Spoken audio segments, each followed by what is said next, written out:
media. In an hour, President Biden and former President Trump will face off in a debate for the first time since the 2020 election. Tonight's debate, hosted by CNN and simulcasted here on the C-SPAN networks. Before the debate begins tonight, we want to start the conversation, as we always do on C-SPAN, with all of you, the voters. If you're supporting President Biden and you already know you'll be voting for him, dial in tonight at 202-748-8920. If you support the former president, dial in at 202-748-8921. If you are undecided about who you will vote for this November, call in at 202-748-8922. And if you've decided to vote for a third-party candidate, call us at 202-748-8923. Our question for you before the debate: what do you want to hear in this first presidential debate? That is our question. You can join us on X as well with the handle @CSPAN, or on Facebook.com/CSPAN. And you can also send a text and answer that question at 202-748-8903. We will also hear from you after tonight's debate. We'll take your phone calls and your texts. And if you follow us on X @CSPAN, you can participate in our poll this evening. We want to know in that poll who you think won tonight's debate, and we'll show you those results later on.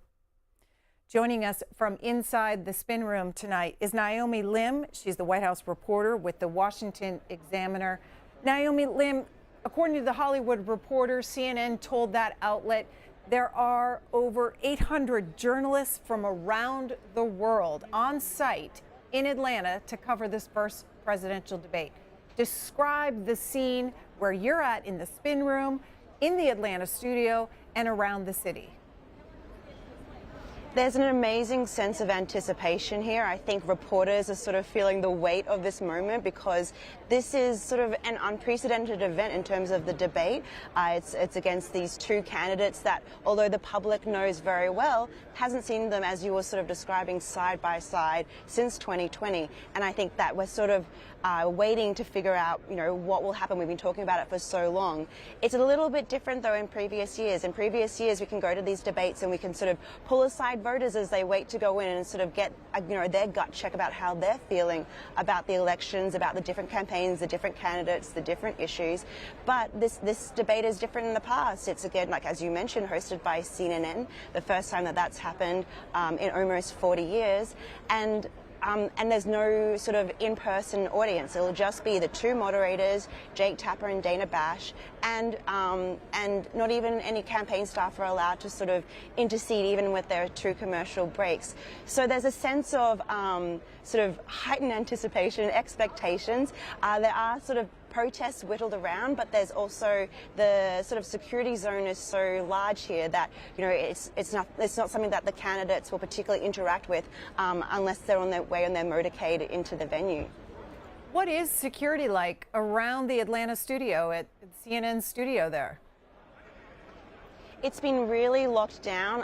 Sort of getting Ubers and places, there's a little bit of sort of annoyant, irritated about that, because at the same time there's also other sporting events. And so speaking to sort of voters in the lead up to tonight, I sort of said, what were their sort of feelings about the debate? Because usually having an event like this in a battleground state such as Georgia, it can be seen as a boon for the local economy. That'll be different this time because, again, we don't have that audience. But as you sort of mentioned, there are hundreds of journalists from all around the world that have come in here to cover this event and hopefully shine a spotlight not only on this state, but the issues that the public have at large. You're in the spin room. What is this room and what happens there?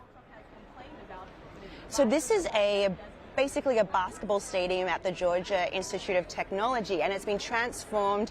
You have sort of sets like yours along either side, and then sort of on the court where players would usually eke out points, you're sort of seeing the campaigns bring out some of their surrogates, at least to do pre-spin about what their expectations are for the debate, what they're hoping to get out of it, and we're sort of seeing that play out, and then also sort of local journalists also doing hits and things like that to you know, try and convey what's happening here to the audiences like yours. What surrogates are we expecting to see in the spin room tonight after the debate? C-SPAN is going to be live to hear from many of the candidates' supporters, but who are some names that we can expect to see?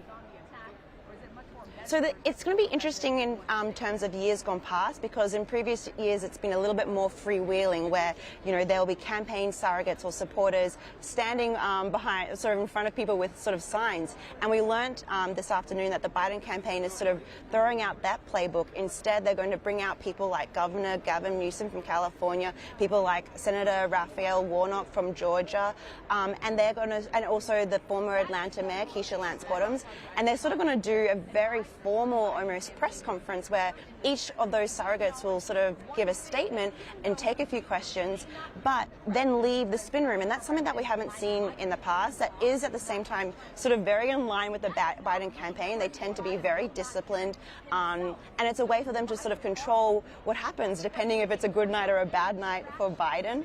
On the Trump side, they're being a little bit tight-lipped about it. We've seen sort of Representative Byron Donalds from Florida sort of take questions. We've also seen Corey Lewandowski, who was the 2016 campaign manager, doing his rounds. So we're seeing those sort of faces, but it will be a different operation from years gone past. And again, maybe that will change if the Biden campaign have a good night. But I think they're sort of very much sort of setting expectations. I thought it was interesting too, in some of their pre-spin, they were sort of saying that, you know, they're not anticipating a polling bump per se. This is just their chance to make sure that the president can lay out this contrast between these two candidates that, you know, we haven't seen side by side in so many years.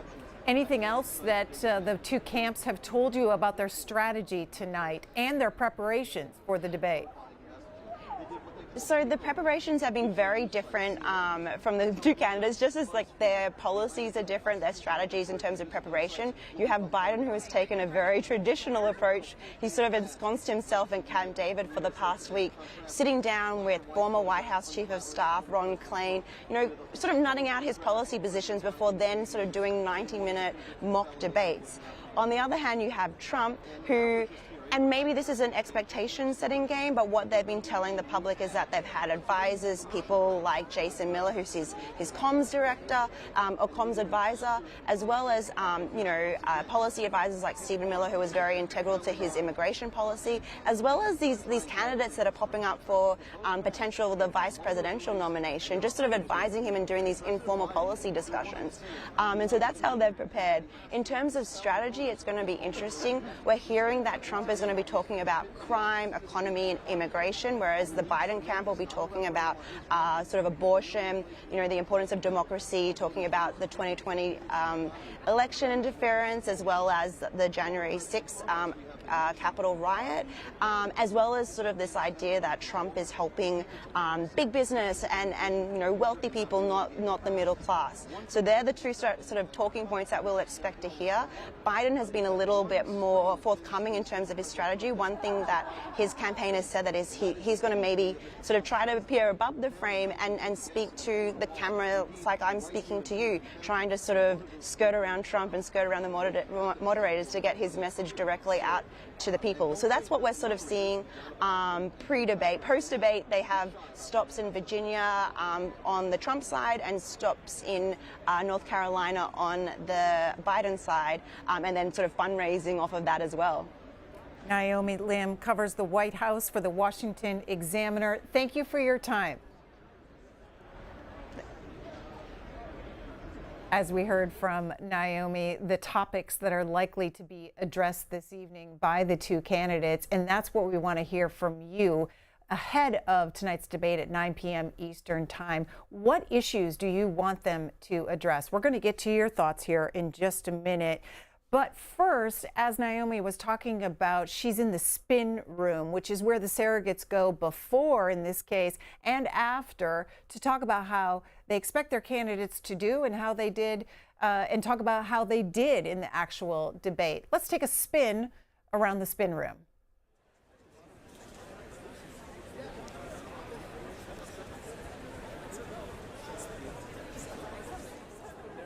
Is there a break?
Again, C-SPAN's camera is live inside the spin room in Atlanta, just ahead of tonight's CNN presidential debate.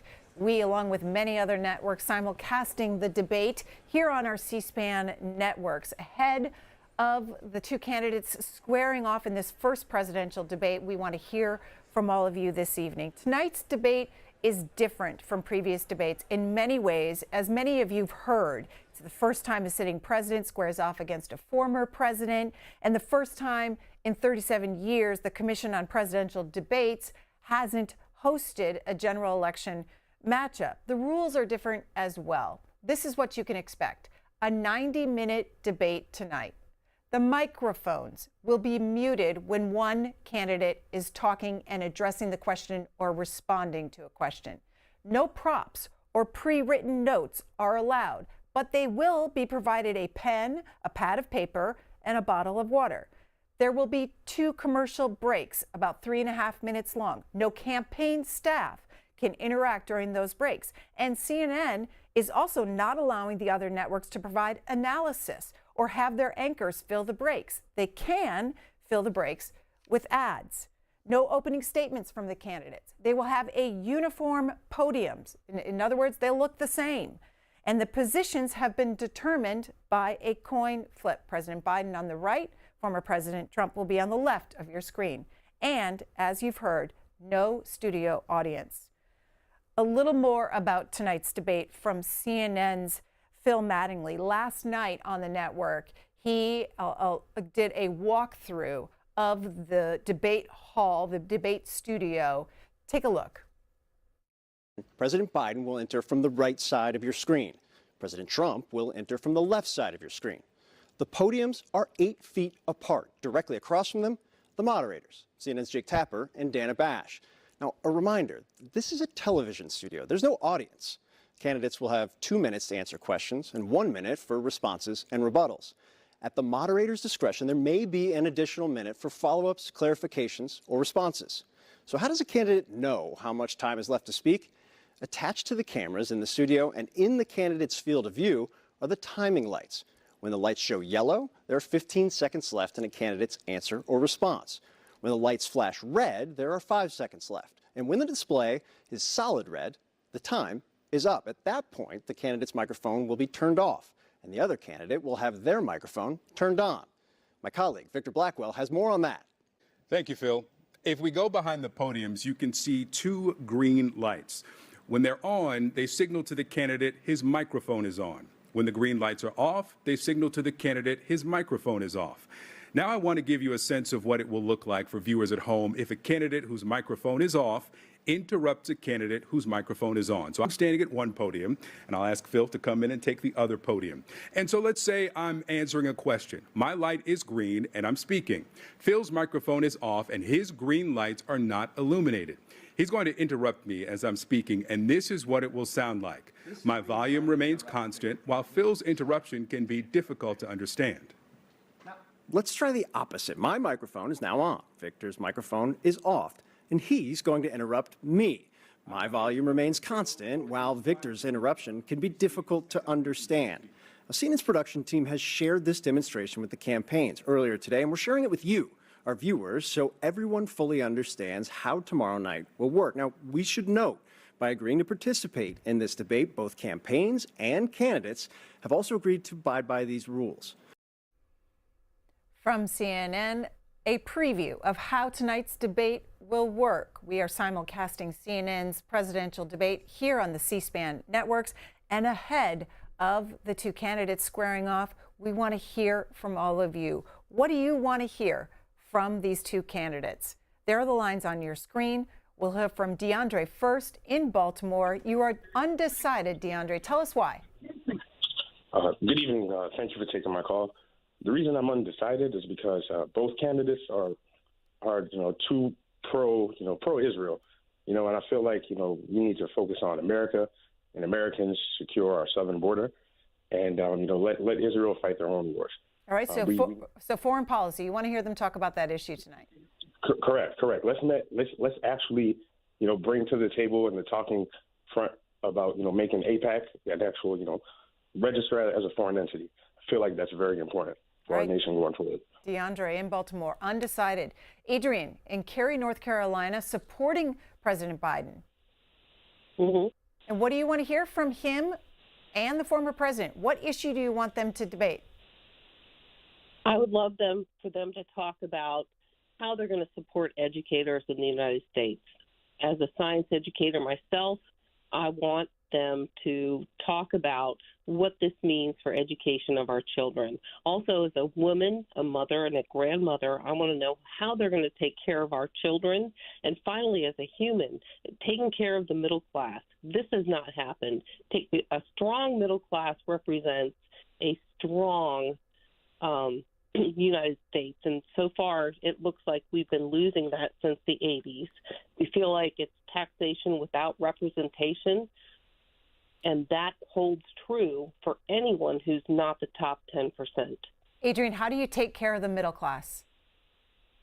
Take care of them by not taxing them to death, and what's happening right now is it seems like these billionaires and millionaires are getting away with kinds of tax loops, whatever they want to do, and it's legal to them, so they just go ahead and do it. They're stealing from the lower classes, and it's just all to benefit the rich. And we see that happening with the index of the rich getting richer and the poor getting poorer. All right, Adrian. Kayla in Waterloo, Iowa, supporting the former president. Kayla, we're listening to you. Okay, I'd like to limit the people coming into our country and checking to see if they're terrorists, if they've been let out of prisons in their own countries, and then let them in legally. Also, I would like to see a reform made on our health insurance for all. Obamacare, we are just now reaping the repercussions from that, and that has just devastated the senior populations. And also the economy. Let's get that back up to speed here. And how do you do that, Kayla? What do you need to see for you to feel that the economy is better? I need to see our prices come down, our middle class going back to work in jobs that they can make a living at, make their rent, make their insurance payments, whatever they need to have, they will be able to make. They're not making it now. What's not affordable? Tell me some items that are not affordable in your opinion. Food, gas, clothing, everything that I can think of off the top of my head is too expensive. All the prices have gone up, and it might be price gouging in some instances, and maybe we need to look into that. And Kayla, why do you think the former president would do better on the economy than President Biden? Oh, well, first of all, he has a business attitude. He's been in business for many years. Okay. He knows how that works. And he also knows how to talk to people. All right, Kayla, I'm gonna leave it at there because I want to go back inside the spin room. Vivek Ramaswamy, who was a former presidential contender himself this time around and possible contender for a running mate for the former president, is talking to the media. Operating in an environment of regulatory ambiguity, and I think regulatory ambiguity is ultimately a precondition for government overreach, is that when the government doesn't predefine what its rules is, it gets to define what they are after the fact. And so whatever the rules are, we got to define them clearly. That's my position. Would you say that you can rely on a digital fiat instead, and that's why they're not doing something about it? Well, I think that it's not the sole reason, but I think that's a big part of why. I think Janet Yellen and others have expressed support for central bank digital currency, which I am dead set opposed to, and I am grateful and happy that Donald Trump, a number of months ago, after some conversations that we had, as he said on stage, came out with firm opposition to a central bank digital currency in the United States of America. And I think that that's good because I think it embodies who he is and why he entered government in the first place.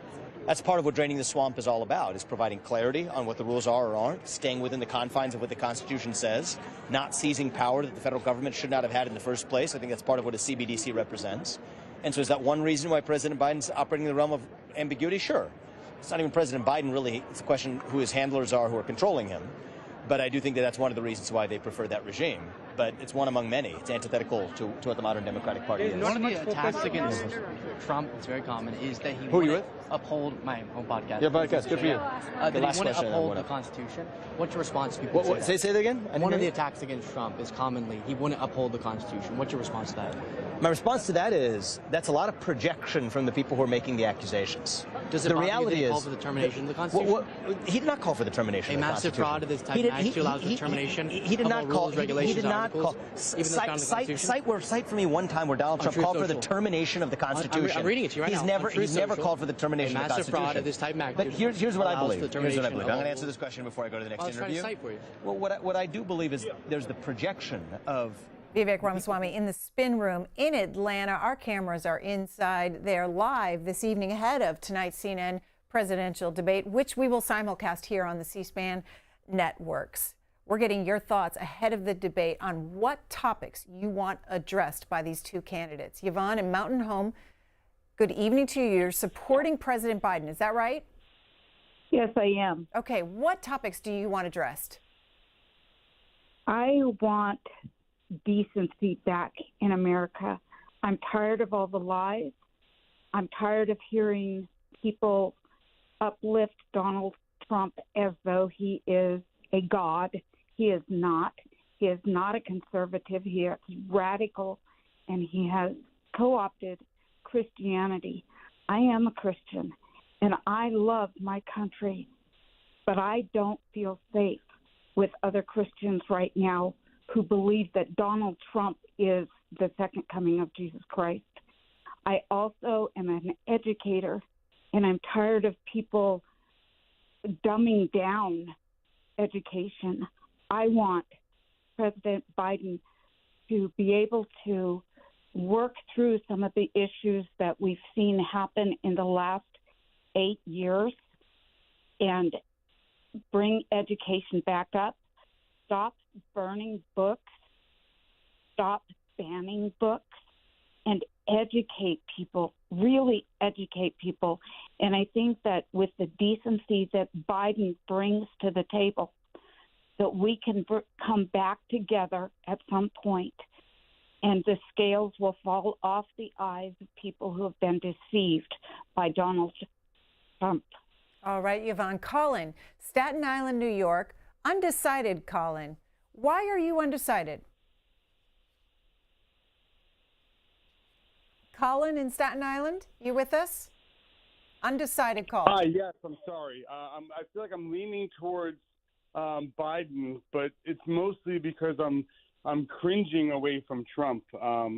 He's got too much baggage, just way too much baggage. And I think tonight what I'm looking for is for Biden to show that he does have some vigor. I feel like it's unfair, the clips that are snipped for him, but seriously, he's going across over to the G7. He's out there for the June War Memorial holiday, and it's just he's showing something that I don't think that the rest of the country really sees often. So you want to see vitality from the president, mental acuity. Is that what you're looking for to seal the deal?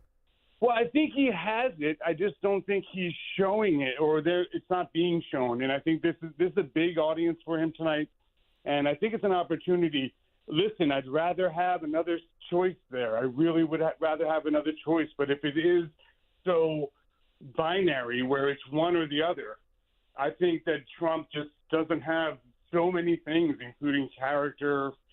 I mean, there's so much. It would be a lot to get into. But. All right. Well, there will be two candidates on the stage tonight. The candidates must meet requirements outlined in Article 2, Section 1 of the U.S. Constitution. A natural-born citizen, 35 years of age, and have lived in the United States for 14 years. CNN has additional qualifications. There must be a formal statement of candidacy filed with the FEC and be on enough ballots to have a pathway to 270 electoral votes, they must also have reached at least 15% in 4 separate national polls. That means, as many of you know, Robert Kennedy Jr. will not be on the debate stage tonight. The Kennedy campaign hasn't given many details on how his solo debate will unfold, but he will be having what he's calling his own real debate streaming on X. This is from CBS's reporting. It will have a live audience. The Kennedy event will take place at 9 p.m. Eastern Time, the same time as this CNN presidential debate. He plans to respond to the questions given to the candidates in his debate. We'll show you a little bit of that after tonight's CNN presidential debate.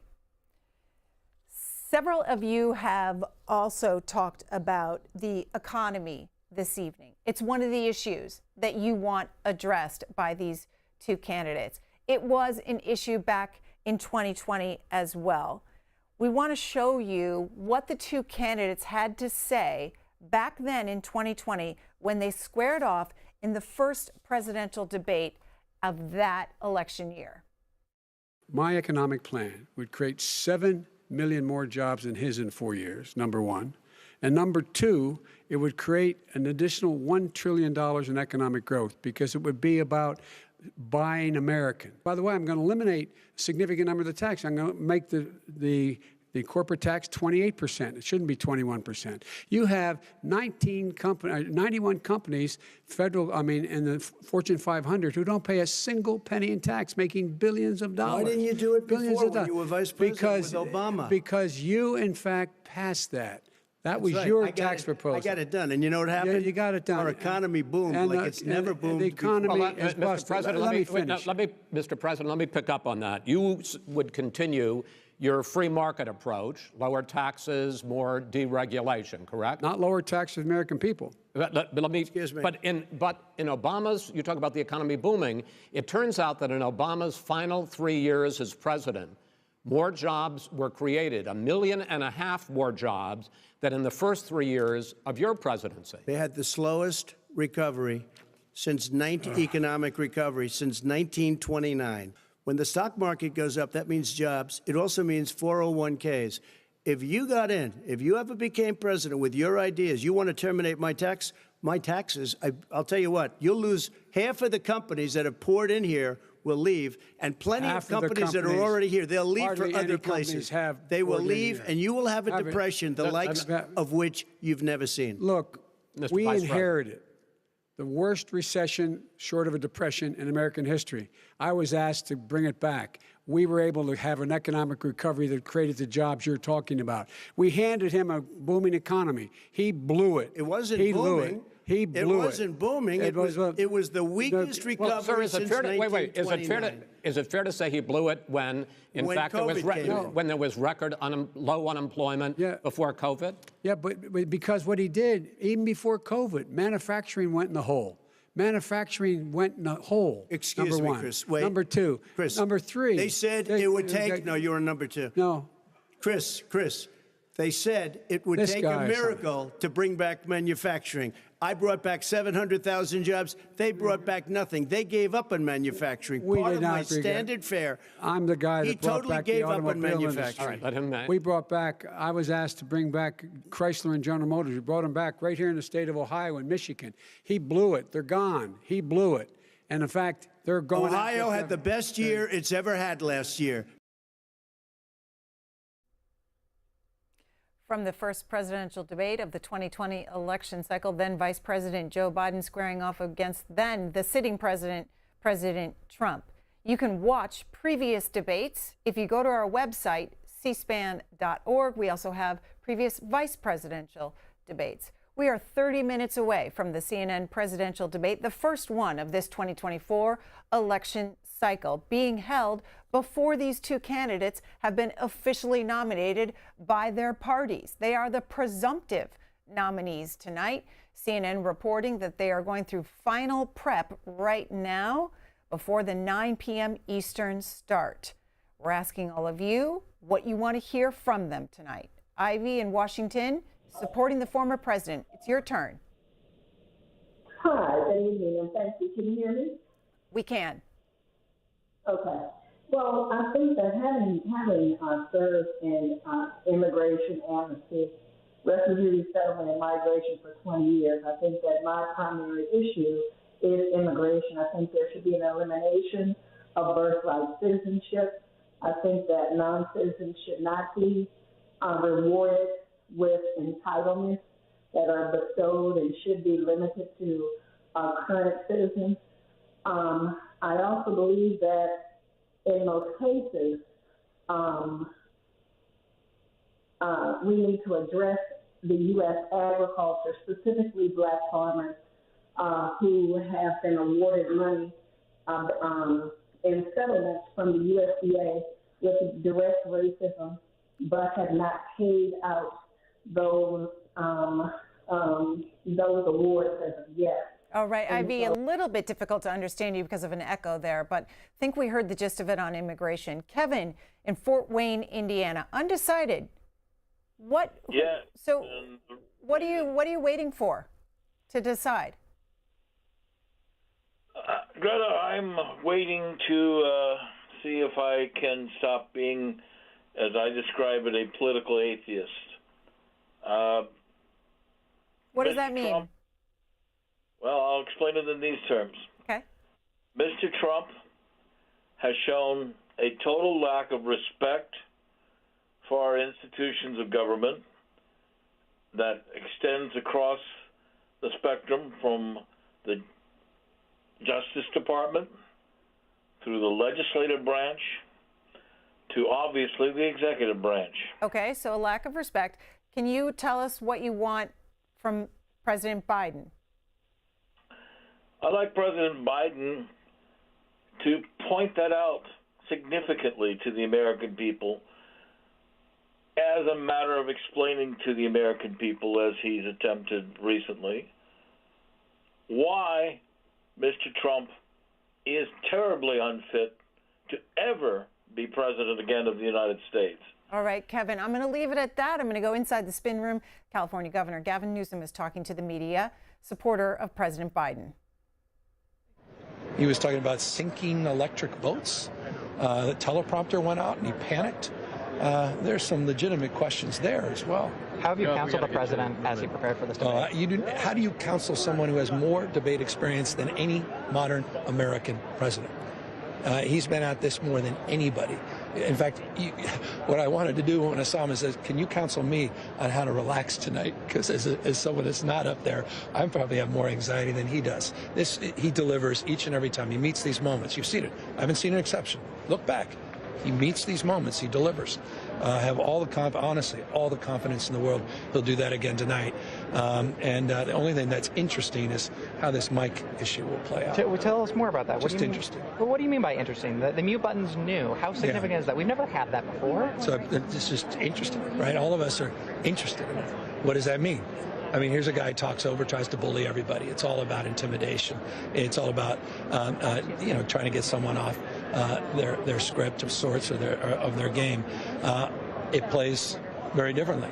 If he's sitting there mouthing off and you have a split screen and people are like, why is he talking and I can't hear him?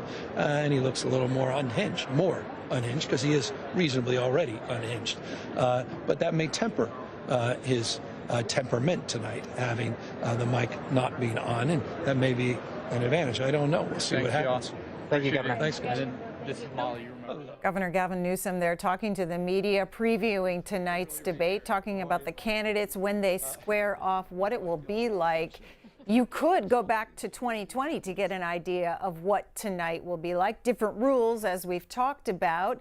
Back in 2020, during the first presidential debate, the then president, President Trump, interrupted the then Vice President Joe Biden over 100 times. As you heard from the governor, as you've heard throughout leading up to tonight's debate, the microphones will be muted. And so they hope that that's going to cut down on interruptions.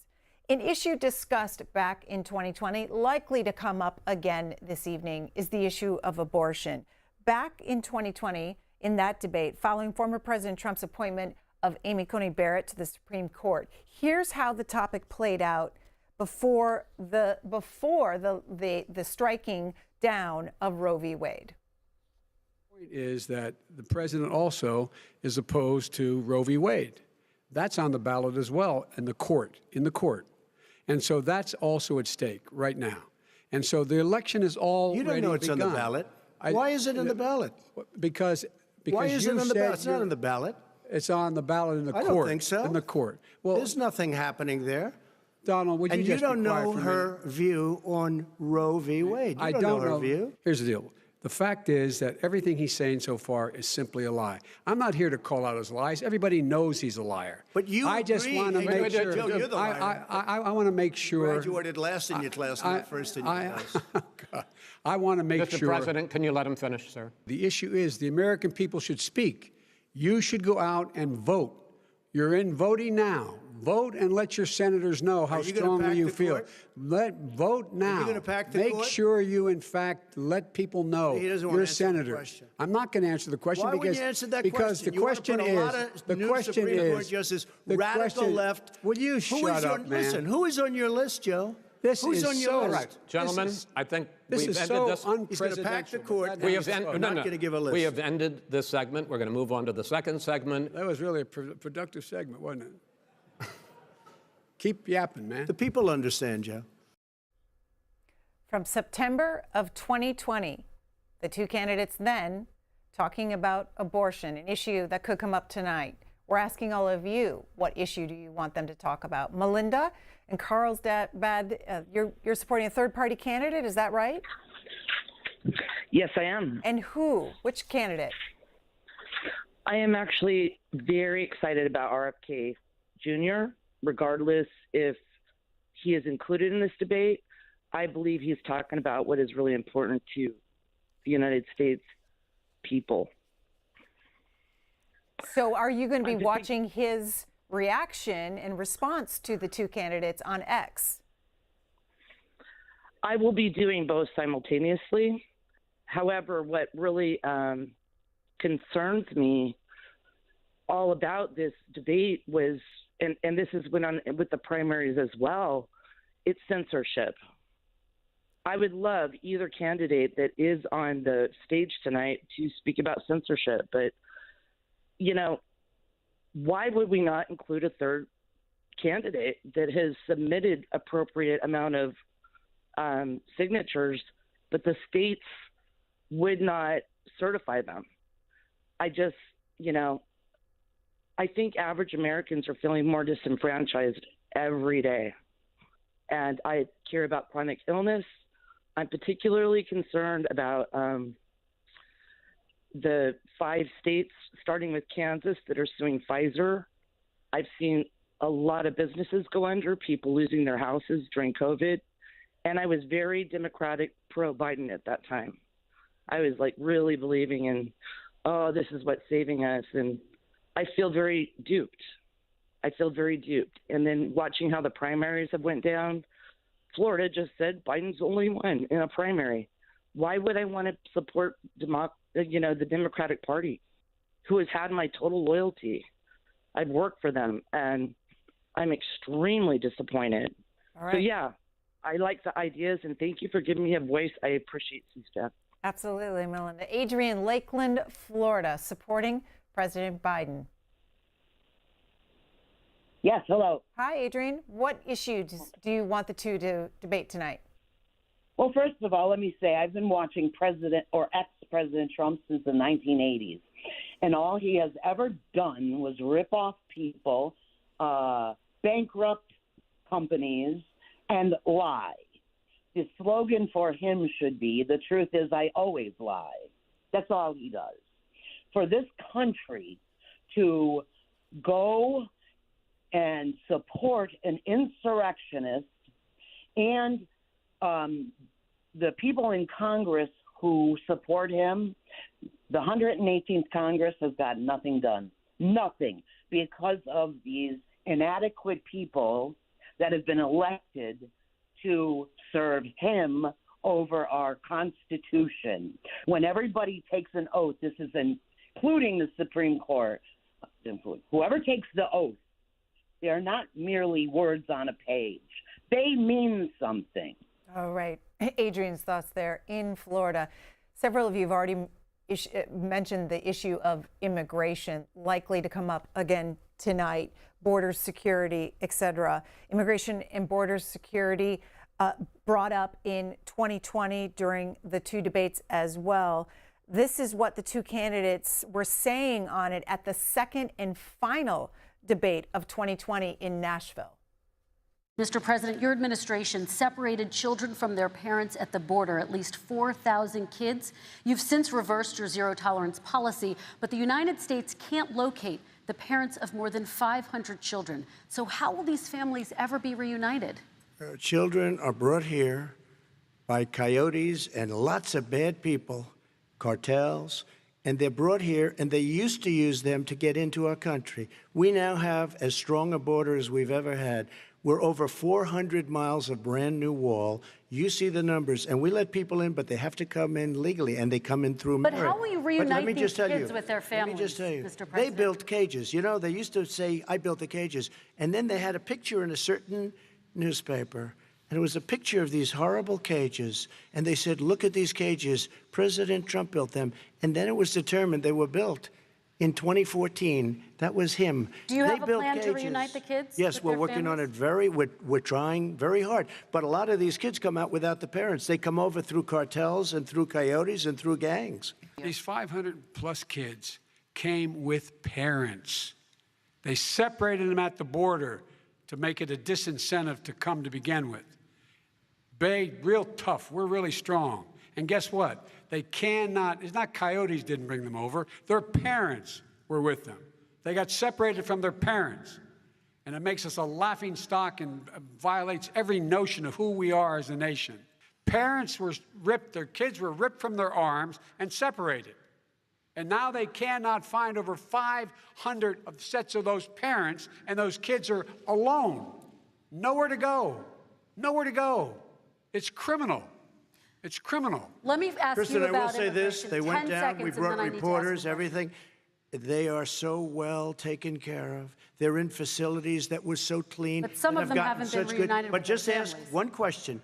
Who built the cages? I'd love you to ask him that. Who built the cages? Let me ask about your immigration policy, Mr. Vice President. The Obama administration did fail to deliver immigration reform, which had been a key promise during the administration. It also presided over record deportations as well as family detentions at the border before changing course. So why should voters trust you with an immigration overhaul now?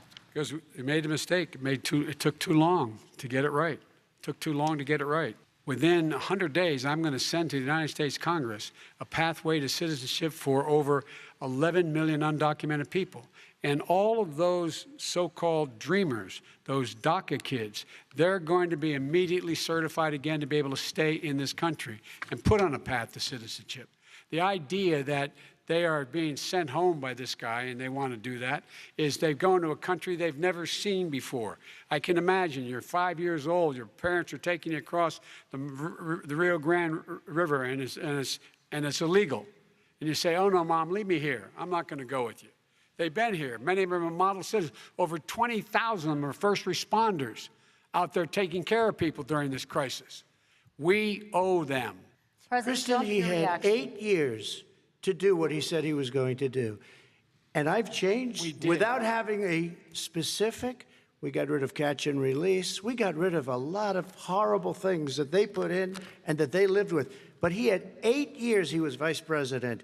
He did nothing. It just shows that he has no understanding of immigration or the laws. Catch and release is a disaster. A murderer would come in, a rapist would come in, a very bad person would come in. We would take their name. We have to release them into our country. And then you say they come back. Less than 1% of the people come back. We have to send ICE out and Border Patrol out to find them. We would say, come back in 2 years, 3 years. We're going to give you a court case. You need Perry Mason. We're going to give you a court case. When you say they come back, they don't come back, Joe. They never come back. Only the really, I hate to say this, but those with the lowest IQ, they might come back. Okay. The two candidates back in 2020 in the second and final debate of that election cycle. We are just less than 15 minutes away from this year's first presidential debate hosted by CNN, simulcasted here on the C-SPAN network. So you're looking at a live picture of the spin room where the supporters for the candidates will go and talk to the media following the debate. Here at our studios at C-SPAN, joining us is Peter Luge. He is at the George Washington University School of Media and Public Affairs. He's their chair there to talk about the history of debates. Thank you for being here. Thanks very much for the invitation. The very first televised presidential debate was in 1960, as our viewers know, between John F. Kennedy and Richard Nixon. How did that debate change campaigns? Well, debating became part of the norm, right? It became part of the television era where campaigns came to us in our living rooms. We didn't have to go to a hall or a field to watch a debate or see the candidates. They came to our house. And since then, it's been part of the tradition of American politics that every couple of years we're joined in our living room by candidates for president, Senate, the House, mayor, whatever, and they make their best case for themselves. There was no audience then. There's no audience tonight. How does that impact the outcome of this debate? I'm not sure it impacts the outcome of the debate. It might impact how the debaters respond, right? I mean, comparing 1960 to 2024 is a bit of a stretch, right? There's no audience, but a lot else has changed as well. I think you have to look at the candidates. Donald Trump feeds off a crowd. He likes a big audience. He likes the feedback. President Biden is better in a smaller setting. He's better in one-on-one. That's how he spent his career. I think a lack of a formal audience will probably help President Biden because it's a venue he's used to. And I'm not sure that it's one that will benefit Trump because, again, he likes the energy and he feeds off the energy. That just won't be there. Another difference will be the microphones are going to be muted when one candidate has the floor. We saw that the former president back in 2020 in the first debate interrupted then Vice President Joe Biden over 100 times. After the first debate, his poll numbers went down. Then the sitting president, his poll numbers went down. How do you think the muted microphones play out tonight? I think it definitely, again, hopefully brings a bit of control to the debate. It's a little bit less chaotic, a little more of a conversation, hopefully.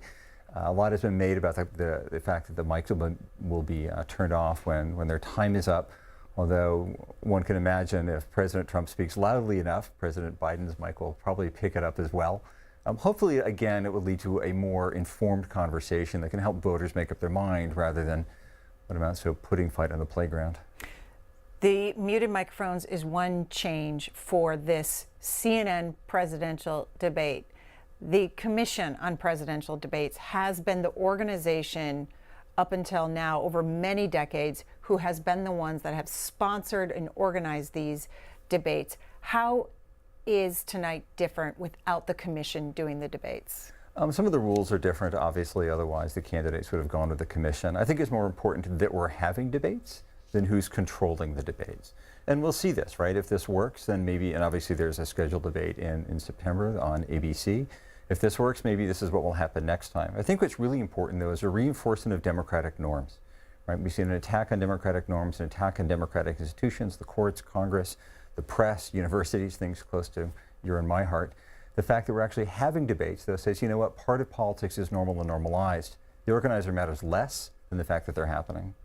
Another interesting tidbit about tonight is that you have one candidate who's running for re-election, and then you have the other who's attempting a non-consecutive run. Talk about the history of that. Well, it's happened once successfully, back when mutton chops were a big deal. So again, I'm not sure that we're going to be able to repeat that.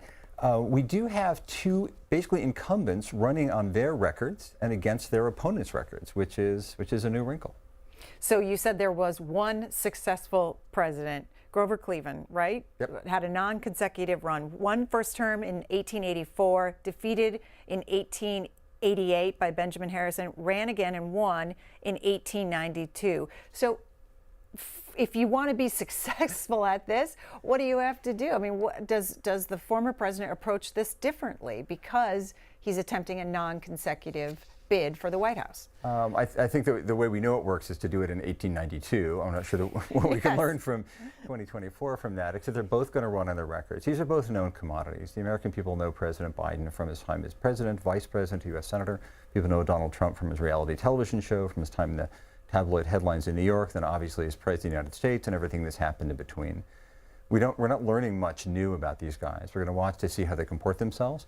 And I think mostly the people who are watching are pundits, partisans, and the press, most of whom are going to say, see, I told you so, that other guy's out of touch and incoherent and dangerous, and only my guy can save the republic. I expect that's what we're going to see, and we'll see how much that actually matters in the long run. The campaigns agreed to this debate in part because they both said voters are using mail-in ballots and early voting in record numbers. So they wanted to hold this debate now in June, not in September after the conventions.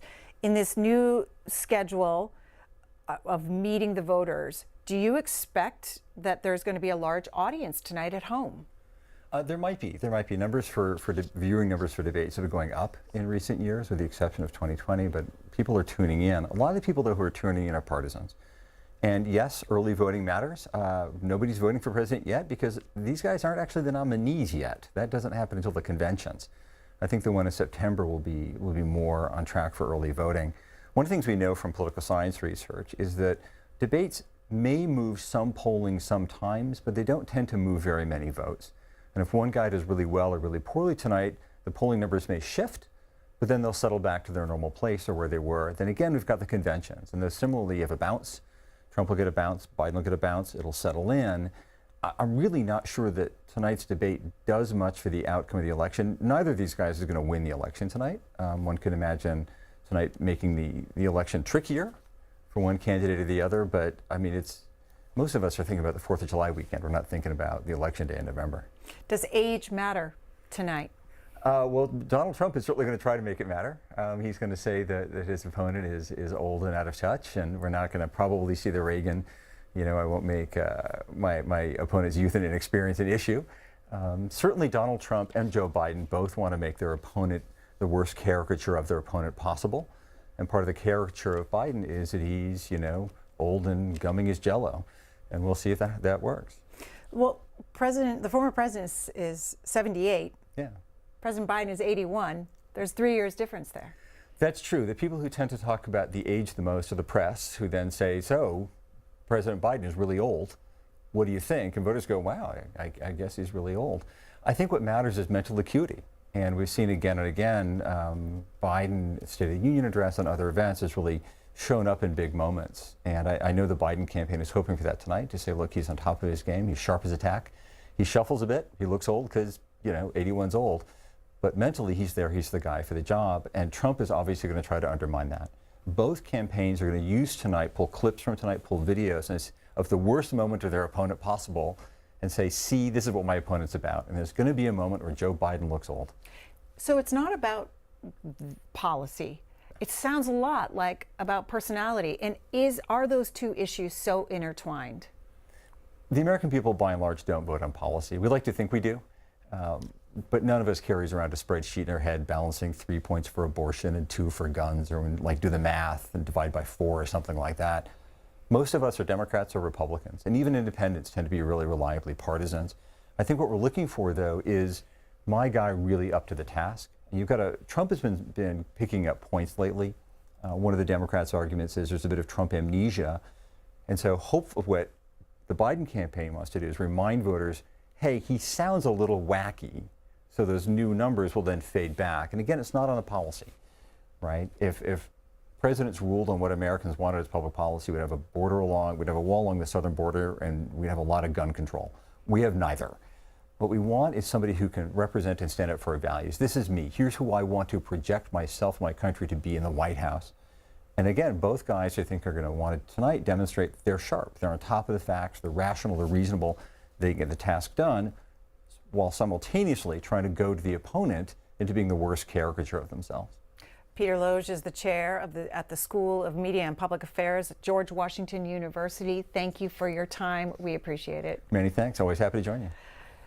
As we talked about, Peter Loge was talking about their policy, their records will come up tonight, and voters will have a record for both of these candidates. That was an issue back in 2020 as well. Take a look at the two candidates talking about their political records at the first debate in Cleveland. And again, these debates, these previous debates, and the vice presidential debates from all cycles can be found if you go to our website, cspan.org. If you've missed any of them, you can find it there. Again, back in 2020, talking about their political records.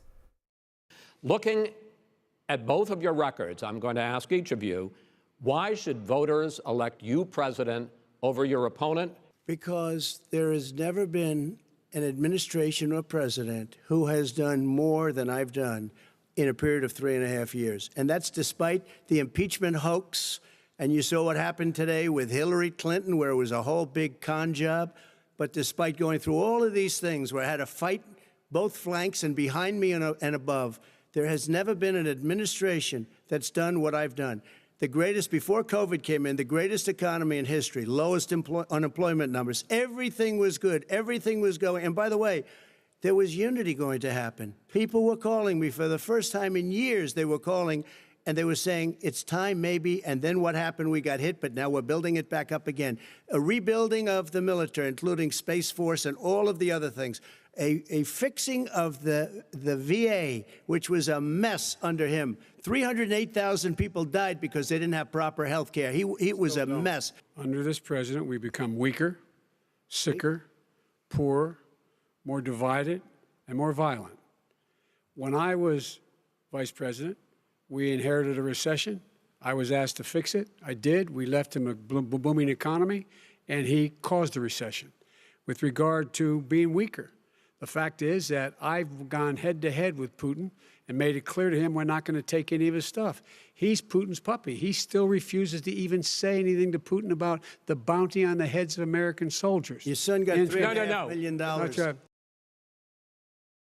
A look back at the 2020 presidential debate, the first one that took place in Cleveland. Now we are just about 2 minutes away from tonight's 2024 presidential debate. We'll try to get in David, who's in California, voting for a third-party candidate. There will only be 2 candidates on the stage tonight. David, what do you want to hear from them? I want to hear to shut the border and quit letting these people in our country.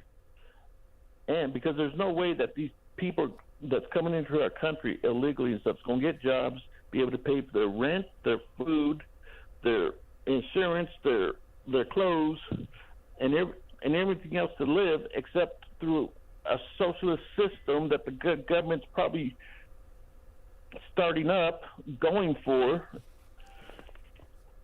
This isn't right. The border needs to be closed. These people need to be deported because America first. All right, so immigration is your issue, David, that you want to hear from these candidates. Who are you supporting in November? Donald Trump. All right, why?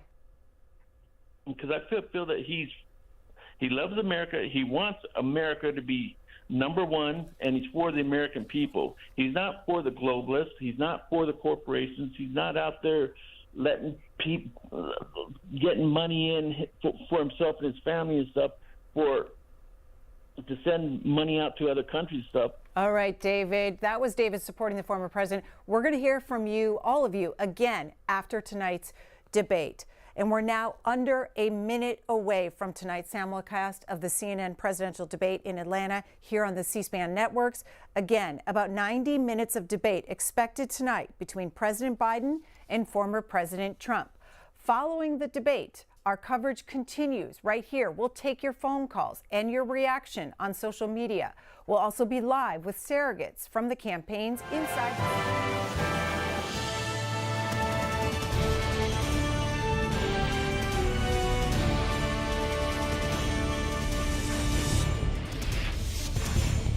We're live from Georgia, a key battleground state in the race for the White House. In just moments, the current U.S. president will debate the former U.S. president as their party's presumptive nominees, a first in American history.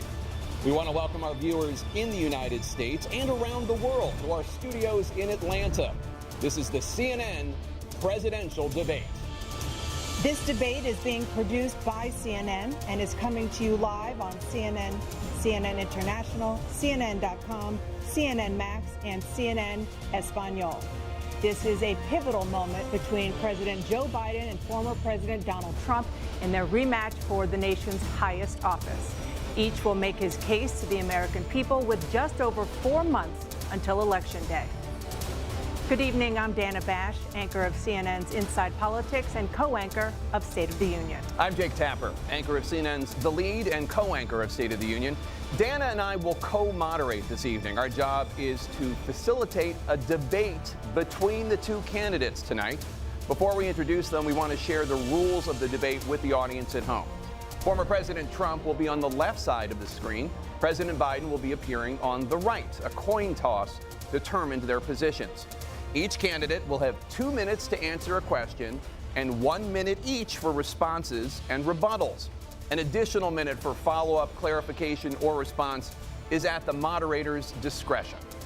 When it's time for a candidate to speak, his microphone will be turned on and his opponent's microphone will be turned off. Should a candidate interrupt when his microphone is muted, he will be difficult to understand for viewers at home. At the end of the debate, each candidate will get 2 minutes for closing statements. There is no studio audience tonight. Pre-written notes, props, or contact with campaign staff are not permitted during the debate. By accepting our invitation to debate, both candidates and their campaigns agreed to accept these rules. Now, please welcome the 46th President of the United States, Joe Biden. Folks, how are you?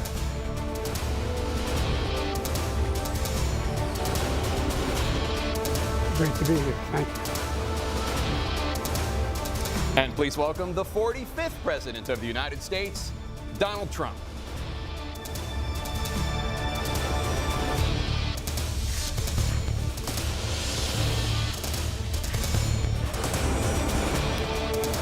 Gentlemen, thanks so much for being here. Let's begin the debate, and let's start with the issue that voters consistently say is their top concern, the economy. President Biden, inflation has slowed, but prices remain high. Since you took office, the price of essentials has increased.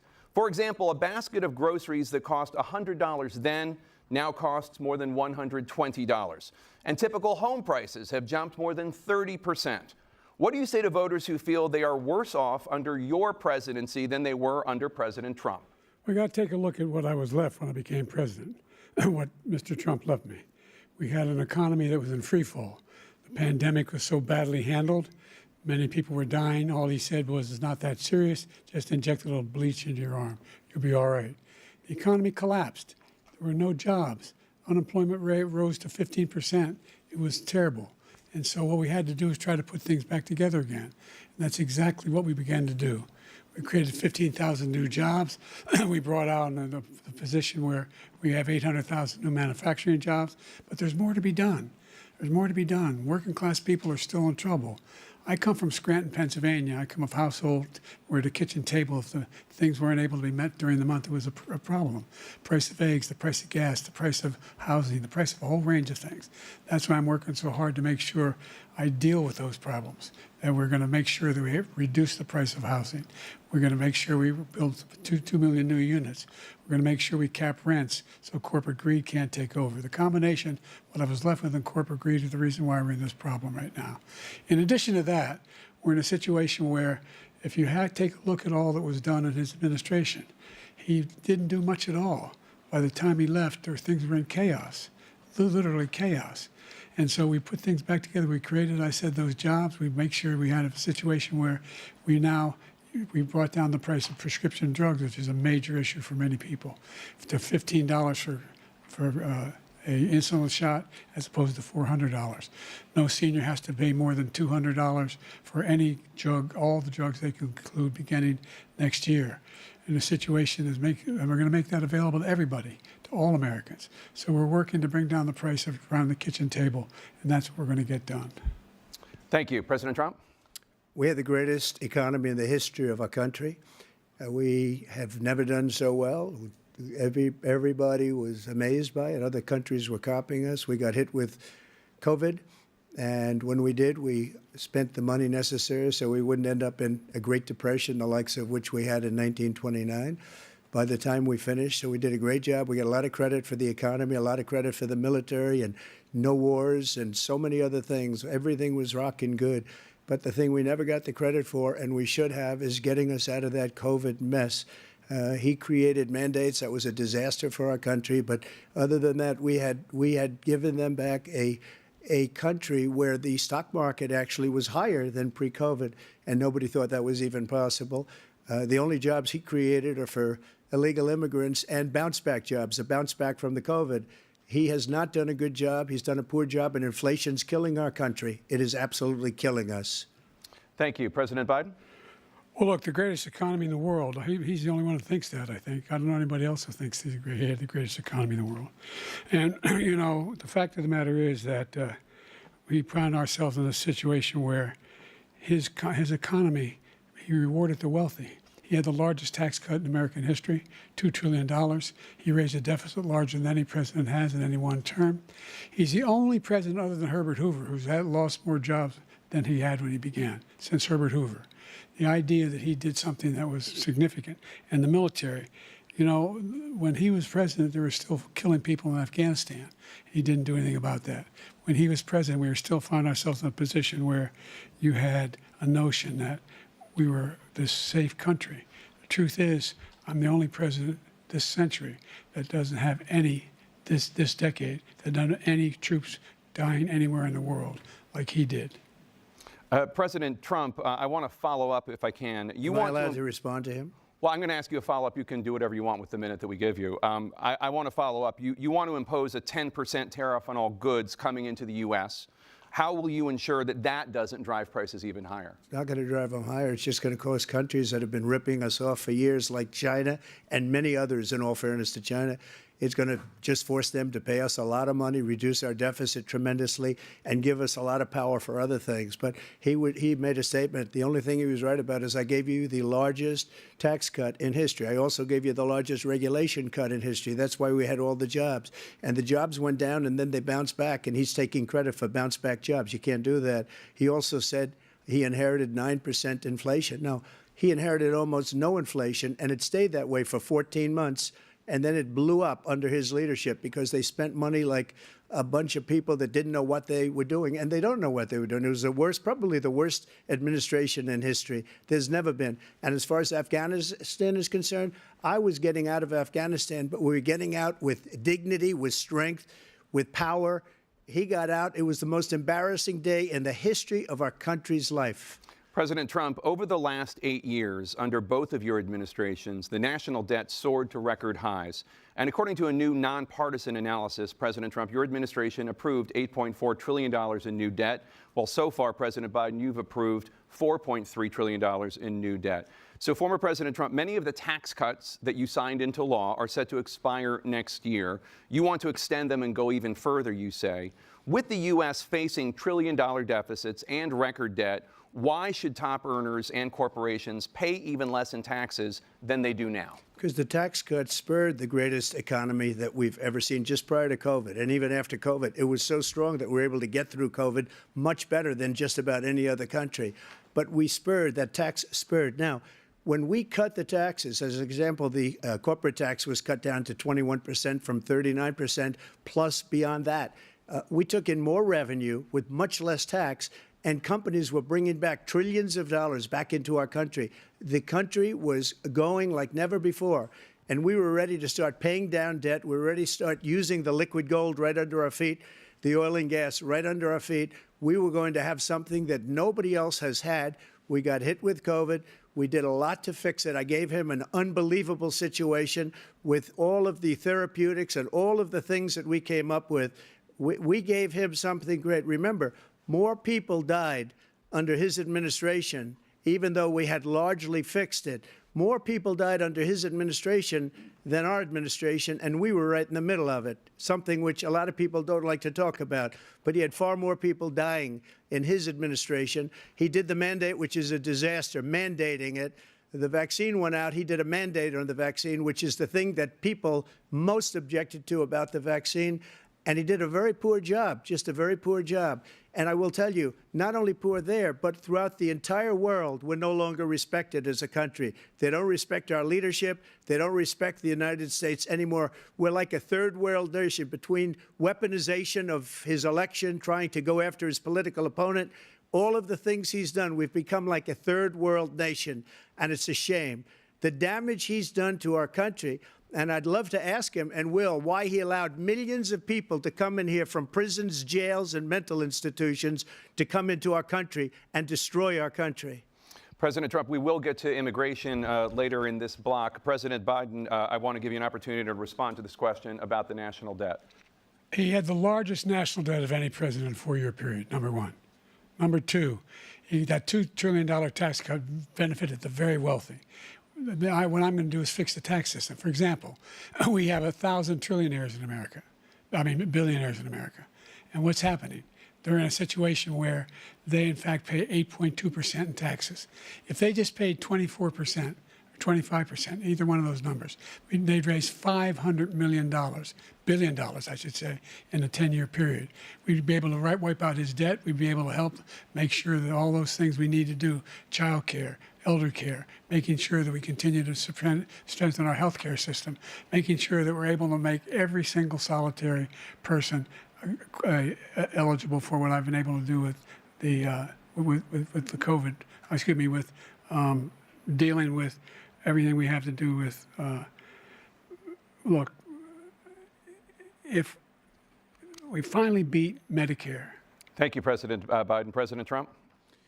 Well, he's right. He did beat Medicare. He beat it to death, and he's destroying Medicare because all of these people are coming in. They're putting them on Medicare. They're putting them on Social Security. They're going to destroy Social Security. This man is going to single-handedly destroy Social Security. These millions and millions of people coming in, they're trying to put them on Social Security. He will wipe out Social Security. He will wipe out Medicare. So he was right in the way he finished that sentence. And it's a shame. What's happened to our country in the last 4 years is not to be believed. Foreign countries, I'm friends with a lot of people, they cannot believe what happened to the United States of America. We're no longer respected. They don't like us. We give them everything they want, and they think we're stupid. They think we're very stupid people. What we're doing for other countries, and they do nothing for us. What this man has done is absolutely criminal. Thank you, President Trump. Dana? This is the first presidential election since the Supreme Court overturned Roe v. Wade. This morning, the court ruled on yet another abortion case, temporarily allowing emergency abortions to continue in Idaho, despite that state's restrictive ban. Former President Trump, you take credit for the decision to overturn Roe v. Wade, which returned the issue of abortion to the states. Correct. However, the federal government still plays a role in whether or not women have access to abortion pills. They're used in about 2/3 of all abortions. As president, would you block abortion medication? First of all, the Supreme Court just approved the abortion pill, and I agree with their decision to have done that, and I will not block it. And if you look at this whole question that you're asking, complex but not really complex. 51 years ago, you had Roe v. Wade, and everybody wanted to get it back to the states. Everybody, without exception. Democrats, Republicans, liberals, conservatives. Everybody wanted it back. Religious leaders. And what I did is I put 3 great Supreme Court justices on the court, and they happened to vote in favor of killing Roe v. Wade and moving it back to the states. This is something that everybody wanted. Now, 10 years ago or so, they started talking about how many weeks and how many this, getting into other things. But every legal scholar throughout the world, the most respected, wanted it brought back to the states. I did that. Now the states are working it out. If you look at Ohio, it was a decision that was, an end result that was a little bit more liberal than you would have thought. Kansas, I would say the same thing. Texas is different. Florida is different. But they're all making their own decisions right now. And right now, the states control it. That's the vote of the people. Like Ronald Reagan, I believe in the exceptions. I am a person that believes. And frankly, I think it's important to believe in the exceptions. Some people, you have to follow your heart. Some people don't believe in that. But I believe in the exceptions for rape, incest, and the life of the mother. I think it's very important. Some people don't. Follow your heart. But you have to get elected also. And because that has to do with other things. You got to get elected.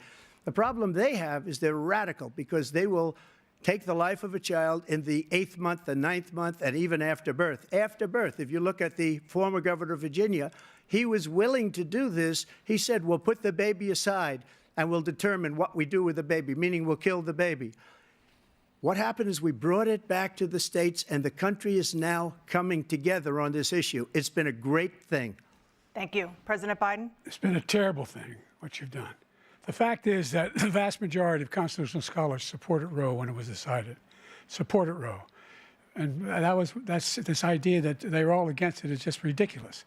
And this is the guy who says the state should be able to have it. We're in a state where in 6 weeks, you don't even know whether you're pregnant or not, but you cannot see a doctor and have him decide on what your circumstances are, whether you need help. The idea that states are able to do this is a little like saying we're going to turn civil rights back to the states, let each state have a different rule. Look, there's so many young women who have been, including a young woman who just was murdered, and he went to the funeral.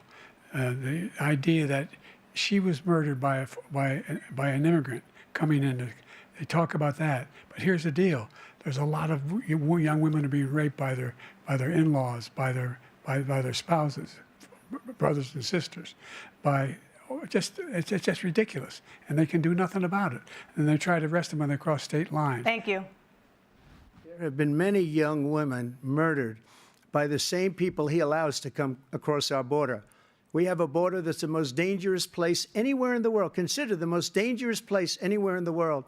And he opened it up, and these killers are coming into our country, and they are raping and killing women.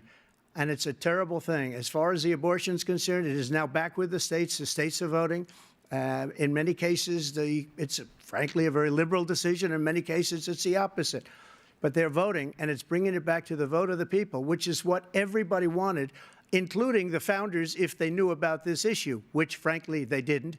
But they would have, everybody wanted brought back. Ronald Reagan wanted it brought back. He wasn't able to get it. Everybody wanted it brought back, and many presidents had tried to get it back. I was the one to do it. And again, this gives it the vote of the people, and that's where they wanted it. Every legal scholar wanted it that way. Staying on the topic of abortion, President Biden, 7 states, I'll let you do that. This is the same topic. 7 states have no legal restrictions on how far into a pregnancy a woman can obtain an abortion. Do you support any legal limits on how late a woman should be able to terminate a pregnancy? I supported Roe v. Wade, which had 3 trimesters. The first time is between the woman and the doctor. Second time is between the doctor and an extreme situation. The third time is between the doctor, between the woman and the state. The idea that the politicians, that the founders wanted the politicians to be the ones making decisions about women's health is ridiculous. That's the last. No politician should be making that decision.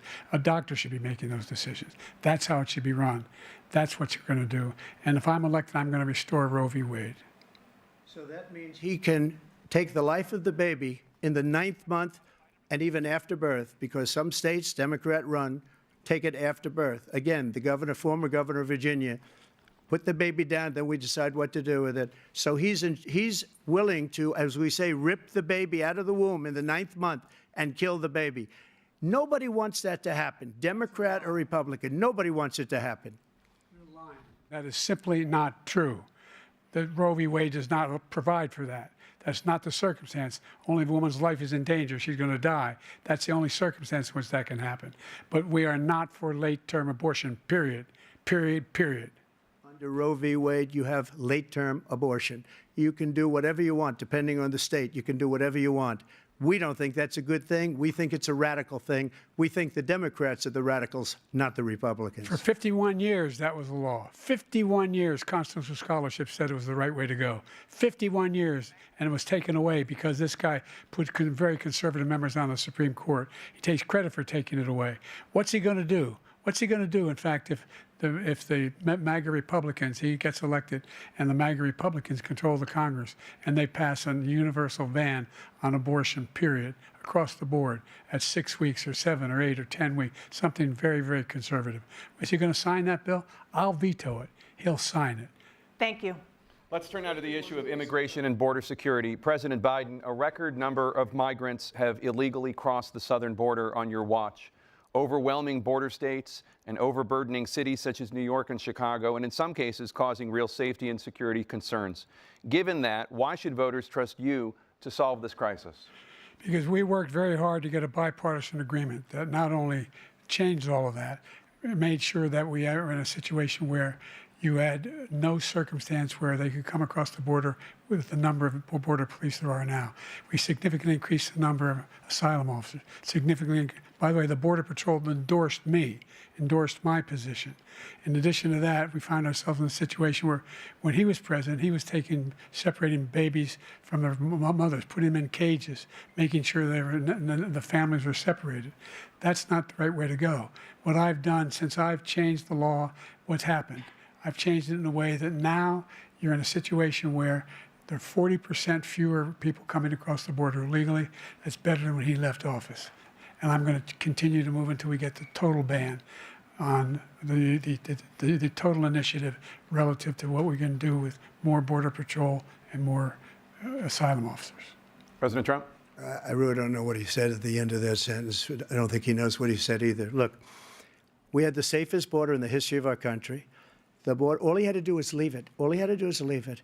He decided to open up our border, open up our country to people that are from prisons, people that are from mental institutions, insane asylum, terrorists. We have the largest number of terrorists coming into our country right now, all terrorists, all over the world, not just in South America, all over the world. They come from the Middle East, everywhere. All over the world, they're pouring in.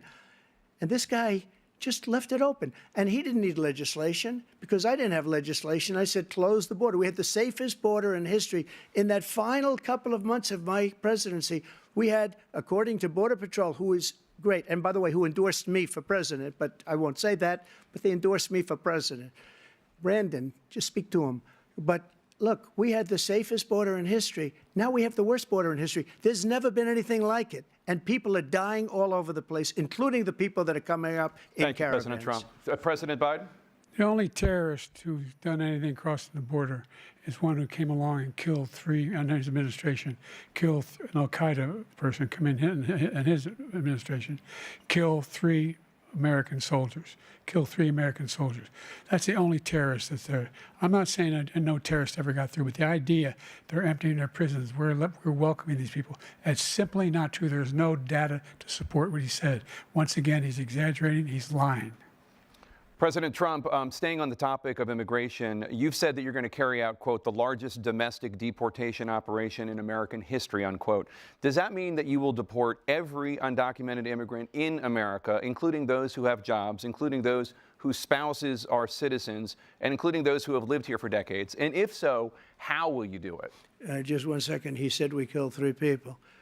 The people we killed are al-Baghdadi and Soleimani, the 2 greatest terrorists, biggest terrorists anywhere in the world, and it had a huge impact on everything, not just border, on everything. He's the one that killed people with the bad water, including hundreds of thousands of people dying, and also killing our citizens when they come in. We are living right now in a rat's nest. They're killing our people in New York, in California, in every state in the union, because we don't have borders anymore. Every state is now a border. And because of his ridiculous, insane, and very stupid policies, people are coming in and they're killing our citizens at a level that we've never seen. We call it migrant crime. I call it Biden migrant crime. They're killing our citizens at a level that we've never seen before. And you're reading it like these 3 incredible young girls over the last few days. One of them, I just spoke to the mother, and they just had the funeral for this girl, 12 years old. This is horrible what's taken place. What's taken place in our country, we're literally an uncivilized country now.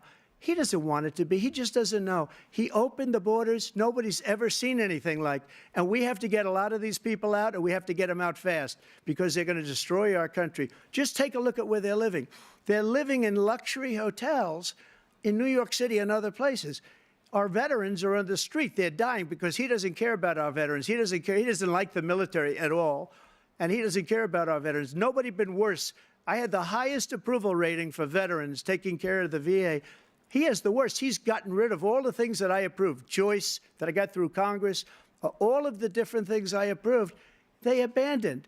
We had by far the highest, and now it's down in less than half because he's done all these great things that we did. And I think he did it just because I approved it, which is crazy. But he has killed so many people at our border by allowing all of these people to come in. And it's a very sad day in America. President Biden, you have the mic. Every single thing he said is a lie. every single one. For example, veterans are a hell of a lot better off since I passed the PACT Act. 1 million of them now have insurance, and their families have it. Their families have it because what happened, whether it was Agent Orange or burn pits, they're all being covered now. And his group opposed that. We're also in a situation where we have great respect for veterans. My son spent a year in Iraq, living next to one of those burn pits, came back with stage 4 glioblastoma. I was recently in France for D-Day, and I spoke all about those heroes that died. I went to the World War I cemetery he refused to go to. He was standing with his 4-star general, and he told me, he said, I don't want to go in there because they're a bunch of losers and suckers. My son was not a loser, was not a sucker. You're the sucker. You're the loser. President Trump? First of all, that was a made-up quote, suckers and losers. They made it up. It was in a third-rate magazine that's failing, like many of these magazines. He made that up. He put it in commercials. We've notified him. We had 19 people that said I didn't say it. And think of this. Who would say I'm at a cemetery or I'm talking about our veterans? Because nobody's taken better care. I'm so glad this came up, and he brought it up. There's nobody that's taken better care of our soldiers than I have. To think that I would, in front of generals and others, say suckers and losers. We have 19 people that said it was never said by me. It was made up by him, just like Russia was made up, just like the 51 intelligence agents are made up, just like the new thing with the 16 economists are talking. It's the same thing. 51 intelligence agents said that the laptop was Russia disinformation. It wasn't. That came from his son, Hunter. It wasn't Russia disinformation. He made up the suckers and losers, so he should apologize to me right now. 4-star general standing to your side who was on your staff who said you said it, period. That's number one. And number two, the idea that I have to apologize to you for anything along the line. We've done more for veterans than any president has in American history. And they now are in their family. The only sacred obligation we have as a country is to care for our veterans when they come home and their families and equip them when they go to war. That's what we're doing. That's what the VA is doing now. They're doing more for veterans than ever before in our history. All right, thank you so much. Let's move to the topic of foreign policy. I want to begin with Russia's war against Ukraine, which is now in its 3rd year. Former President Trump, Russian President Vladimir Putin says he'll only end this war if Russia keeps the Ukrainian territory it has already claimed and Ukraine abandons its bid to join NATO.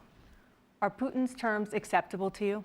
First of all, our veterans and our soldiers can't stand this guy.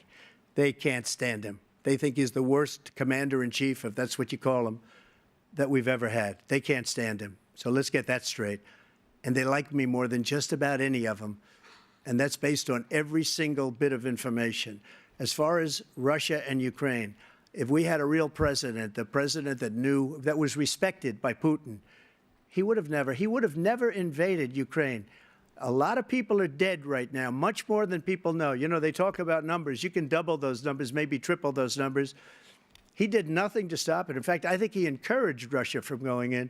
I'll tell you what happened. He was so bad with Afghanistan. It was such a horrible embarrassment, most embarrassing moment in the history of our country, that when Putin watched that and he saw the incompetence, that he should have fired those generals, like I fired the one that you mentioned, and so he's got no love lost, but he should have fired those generals. No general got fired for the most embarrassing moment in the history of our country, Afghanistan, where we left billions of dollars of equipment behind. We lost 13 beautiful soldiers, and 38 soldiers were obliterated. And by the way, we left people behind, too. We left American citizens behind.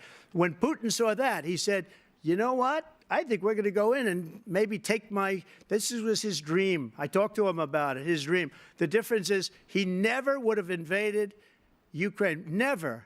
Just like Israel would have never been invaded in a million years by Hamas. You know why?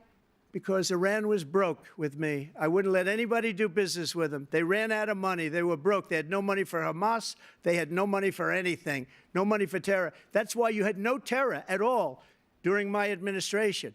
This place, the whole world is blowing up under him. President Biden? Never heard so much malarkey in my whole life. Look, the fact of the matter is that we're in a situation where, let's take the last point first. Iran attacked American troops caused brain damage for a number of these troops, and he did nothing about it. Recently, not when he was president, they attacked. He said they're just having headaches. That's all it is. He didn't do a thing when the attack took place, number one. Number two, we got over 100,000 Americans and others out of Afghanistan during that airlift. Number three, we found ourselves in a situation where if you take a look at what Trump did in Ukraine, this guy told Trump, do whatever you want, do whatever you want. And that's exactly what Trump did to Putin, encourage him, do whatever you want. And he went in. And listen to what he said when he went in. He was going to take Kyiv in 5 days, remember? Because it's part of the old Soviet Union. That's what he wanted to reestablish, Kyiv. And he, in fact, didn't do it at all. He wasn't able to get it done. And they've lost thousands and thousands of troops, 500,000 troops. President Trump, I as never come back said to you that. for 1 minute, I just want to go back to my original question, which is, are Putin's terms acceptable to you? Keeping the territory in Ukraine? No, they're not acceptable. But look, this is a war that never should have started. If we had a leader in this war, he led everybody along. He's given $200 billion now or more to Ukraine. He's given $200 billion. That's a lot of money. I don't think there's ever been anything like it. Every time that Zelensky comes to this country, he walks away with $60 billion. He's the greatest salesman ever. And I'm not knocking him. I'm not knocking anything.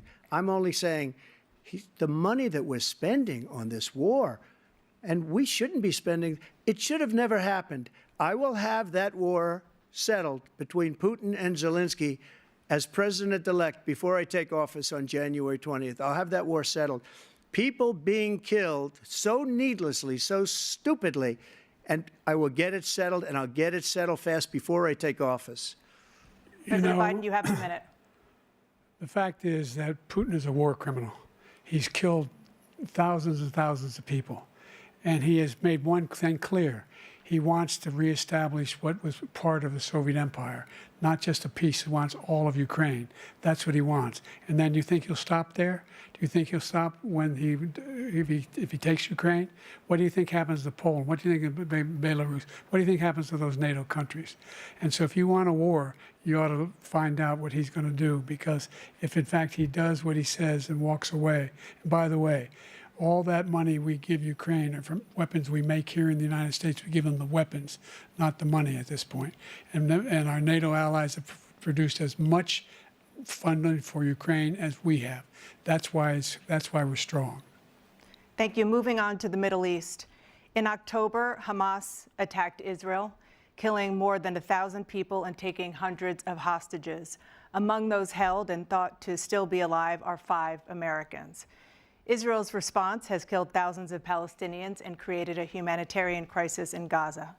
President Biden, you've put forward a proposal to resolve this conflict, but so far Hamas has not released the remaining hostages, and Israel is continuing its military offensive in Gaza. So what additional leverage will you use to get Hamas and Israel to end the war? You have 2 minutes. Number one, everyone from the United Nations Security Council straight through to the G7 to the Israelis and Netanyahu himself have endorsed the plan I put forward, which has 3 stages to it. The first stage is trade the hostages for a ceasefire. Second phase is a ceasefire with additional conditions. The third phase is the end of the war. The only one who wants the war to continue is Hamas. Number one, they're the only ones standing out. We're still pushing hard to get them to accept. In the meantime, what's happened? In Israel, we're finding that the only thing I've denied Israel was 2,000-pound bombs. They don't work very well in populated areas. They kill a lot of innocent people. We're providing Israel with all the weapons they need and when they need them. And by the way, I'm the guy that organized the world against Iran when they had a full-blown intercontinental ballistic missile attack on Israel. No one was hurt.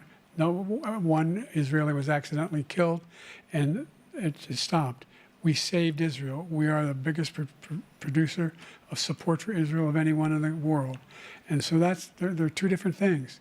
Hamas cannot be allowed to be continued. We continue to send our experts and our intelligence people as to how they can get Hamas like we did bin Laden.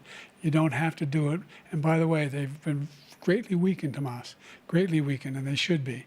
They should be eliminated. But you've got to be careful for what using certain weapons among population centers. Just going back to Ukraine for 1 second. We have an ocean separating us. The European nations together have spent $100 billion, or maybe more than that, less than us. Why doesn't he call them and say, you got to put up your money like I did with NATO? I got them to put up hundreds of billions of dollars. The Secretary General of NATO said Trump did the most incredible job I've ever seen. They wouldn't have any, they were going out of business. We were spending almost 100% of the money was paid by us. He didn't do that. He's getting all, you got to ask these people to put up the money. We're over $100 billion more spent, and it has a bigger impact on them because of location, because we have an ocean in between. You got to ask them. As far as Israel and Hamas, Israel's the one that wants to go. He said the only one that wants to keep going is Hamas. Actually, Israel is the one, and you should let him go and let him finish the job. He doesn't want to do it. He's become like a Palestinian, but they don't like him because he's a very bad Palestinian. He's a weak one. President Biden, you have a minute. I've never heard so much foolishness. This is a guy who wants to get out of NATO. Are you going to stay in NATO? He's going to pull out of NATO. The idea that we have, our strength lies in our alliances as well. It may be a big ocean, but we're ever able to avoid a war in Europe, a major war in Europe? What happens if, in fact, you have Putin continue to go into NATO? We have an Article 5 agreement. Attack on one is attack on all. You want to start the nuclear war he keeps talking about, go ahead.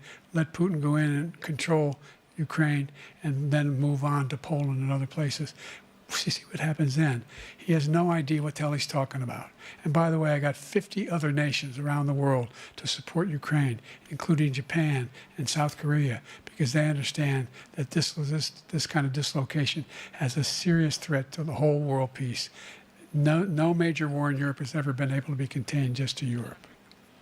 President Trump, just to follow up, would you support the creation of an independent Palestinian state in order to achieve peace in the region? I'd have to see, but before we do that, the problem we have is that we spend all the money. So they kill us on trade. I made great trade deals with the European nations because if you add them up, they're about the same size economically. Their economy is about the same size as the United States. And they were no cars, they don't want anything that we have, but we're supposed to take their cars, their food, their everything, their agriculture. I changed that. But the big thing I changed is they don't want to pay. And the only reason that he can play games with NATO is because I got them to put up hundreds of billions of dollars. I said, and he's right about this, I said, no, I'm not going to support NATO if you don't pay. They asked me that question, would you guard us against Russia at a very secret meeting of the 28 states at that time, nations at that time? And I said, no, if you don't pay, I won't do that. And you know what happened? Billions and billions of dollars came flowing in the next day and the next months. But now we're in the same position. We're paying everybody's bills. Let's turn to the issue of democracy. Former President Trump, I want to ask you about January 6, 2021. After you rallied your supporters that day, some of them stormed the Capitol to stop the constitutionally mandated counting of electoral votes. As president, you swore an oath to, quote, preserve, protect, and defend, unquote, the Constitution. What do you say to voters who believe that you violated that oath through your actions and inaction on January 6th and worry that you'll do it again? Well, I don't think too many believe that. And let me tell you about January 6th. On January 6th, we had a great border. Nobody coming through, very few. On January 6th, we were energy independent. On January 6th, we had the lowest taxes ever. We had the lowest regulations ever. On January 6th, we were respected all over the world. All over the world, we were respected. And then he comes in, and we're now laughed at. We're like a bunch of stupid people. What happened to the United States' reputation under this man's leadership is horrible, including weaponization, which I'm sure at some point you'll be talking about, where he goes after his political opponent because he can't beat him fair and square. You have 80 seconds left. My question was, what do you say to those voters who believe that you violated your constitutional oath through your actions and inaction on January 6, 2021, and worry that you'll do it again? Well, I didn't say that to anybody. I said peacefully and patriotically. And Nancy Pelosi, if you just watched the news from 2 days ago, on tape to her daughter, who's a documentary filmmaker, they say, but she's saying, oh, no, it's my responsibility. I was responsible for this. Because I offered her 10,000 soldiers or National Guard, and she turned them down. And the mayor in writing, by the way, the mayor, in writing, turned it down, the mayor of D.C. They turned it down. I offered 10,000 because I could see, I had virtually nothing to do. They asked me to go make a speech. I could see what was happening. Everybody was saying they're going to be there on January 6th. They're going to be there. And I said, you know what? There's a lot of people coming. You could feel it. You could feel it, too, and you could feel it. And I said, they ought to have some National Guard or whatever. And I offered it to her. And she now admits that she turned it down. And it was the same day she was, I don't know, she can't be very happy with her daughter because it made her into a liar. She said, I take full responsibility for January 6th. President Biden? Look, he encouraged those folks to go up on Capitol Hill, number one. I sat in the dining room off the Oval Office. He sat there for 3 hours watching, begging, being begged by his vice president and a number of his colleagues on the Republican side as well to do something, to call for a stop, to end it. Instead, they talked about these people being patriots and great patrons of America. In fact, he says he'll now forgive them for what they've done. They've been convicted. He says he wants to commute their sentences and say that no. But he went to every single court in the nation. I don't know how many cases, scores of cases, including the Supreme Court, and they said, no, this guy is responsible for doing what was done. He did do a damn thing, and these people should be in jail, and they should be the ones who are being held accountable. And he wants to let them all out. And now he says if he loses again, such a whiner that he is, that it could be a bloodbath. Thank you, President Biden. President Trump?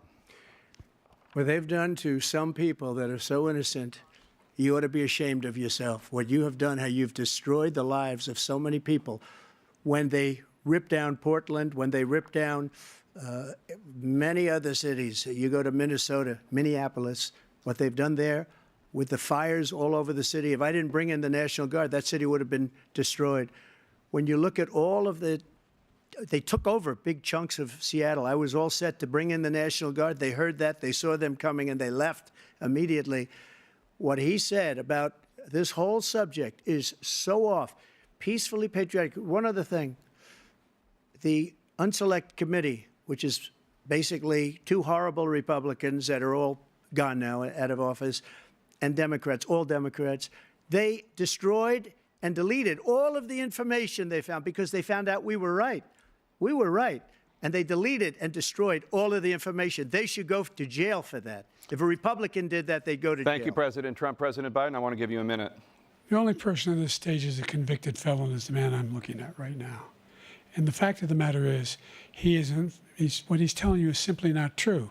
The fact is that there was no effort on his part to stop what was going on up in Capitol Hill. And all those people, every one of those who were convicted, deserves to be convicted. The idea that they didn't kill somebody, just went in and broke down doors, broke the windows, occupied offices, turned over desks, turned them over statues. The idea that those people are patriots? Come on. When I asked him the first two debates we had, first time around, I said, will you denounce the Proud Boys? He said, no, I'll tell them to stand by. The idea he's refusing, will you denounce these guys? Will you denounce the people we're talking about now?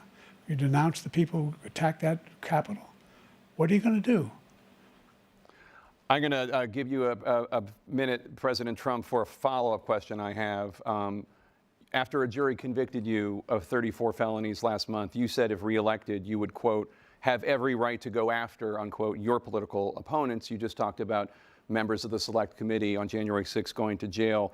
Your main political opponent is standing on stage with you tonight. Can you clarify exactly what it means about you feeling you have every right to go after your political opponents? Well, I said my retribution is going to be success. We're going to make this country successful again, because right now it's a failing nation. My retribution is going to be success.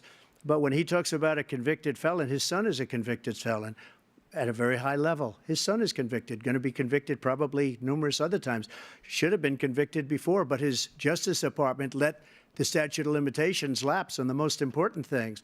But he could be a convicted felon as soon as he gets out of office. Joe could be a convicted felon with all of the things that he's done. He's done horrible things. All of the death caused at the border, telling the Ukrainian people that we're going to want $1 billion or you change the prosecutor.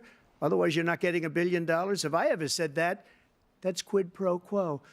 That we're not going to do anything. We're not going to give you $1 billion unless you change your prosecutor having to do with the son. This man is a criminal.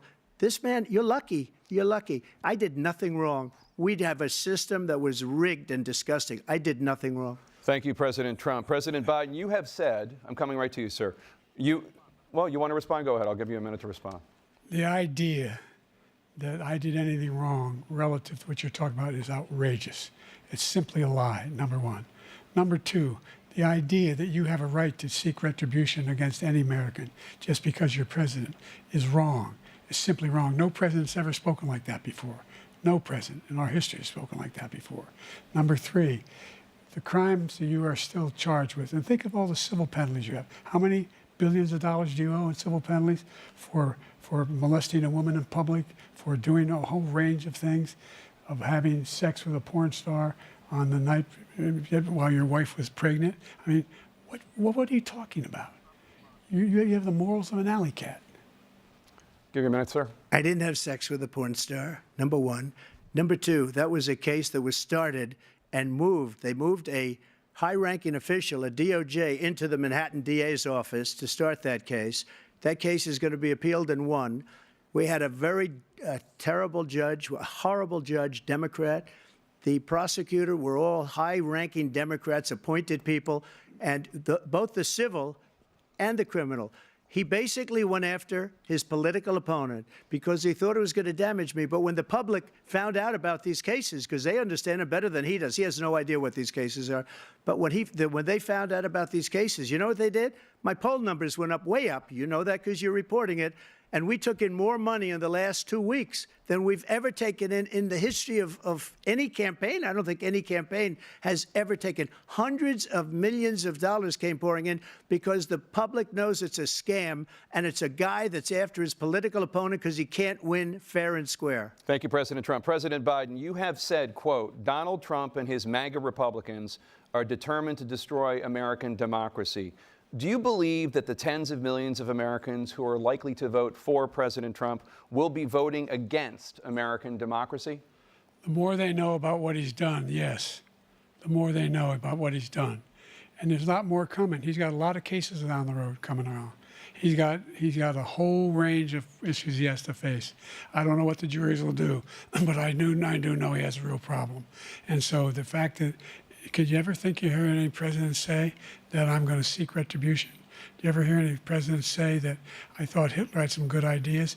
What got me involved to run in the first place after my son had died, I decided in Iraq, because of Iraq, I said I wasn't going to run again until I saw what happened in Charlottesville, Virginia. People coming out of the woods carrying swastikas on torches, and singing the same anti-Semitic bile they sang when back in Germany.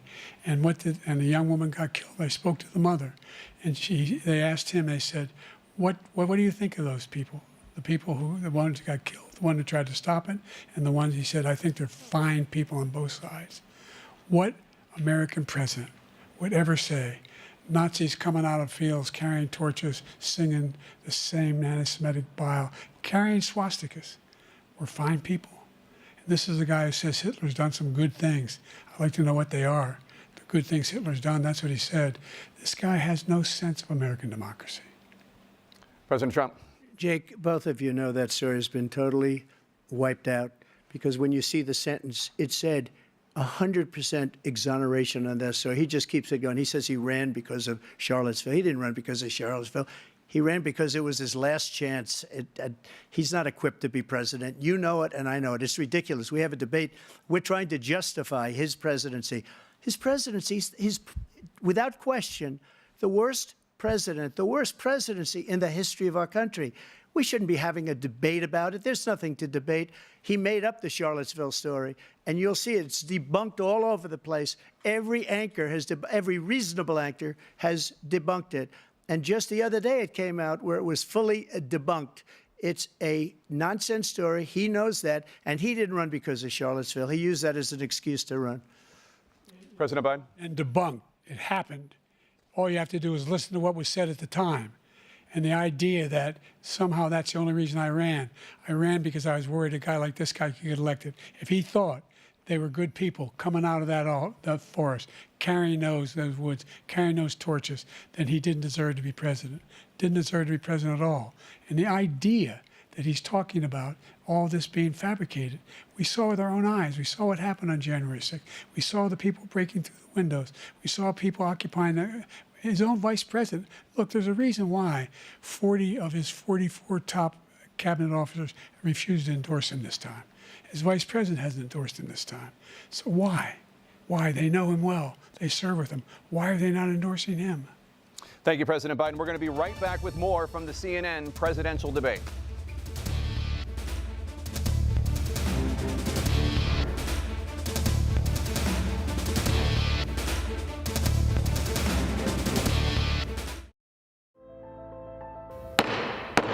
The House will be in order. This year, C-SPAN celebrates 45 years of covering Congress like no other. Since 1979, we've been your primary source for Capitol Hill, providing balanced, unfiltered coverage of government, taking you to where the policy is debated and decided, all with the support of America's cable companies. C-SPAN, 45 years and counting, powered by cable. We'll welcome them into a great national crusade to make America great again. Is that our dream has been earned for progress and for peace. Taxes will go up, and anyone who says they won't is not telling the truth. With our beloved nation at peace, we're in the midst of a springtime of hope for America. Because we are the party that believes in the American dream. Read my lips. No new taxes. I still believe in a place called hope. But here's the question for the American people.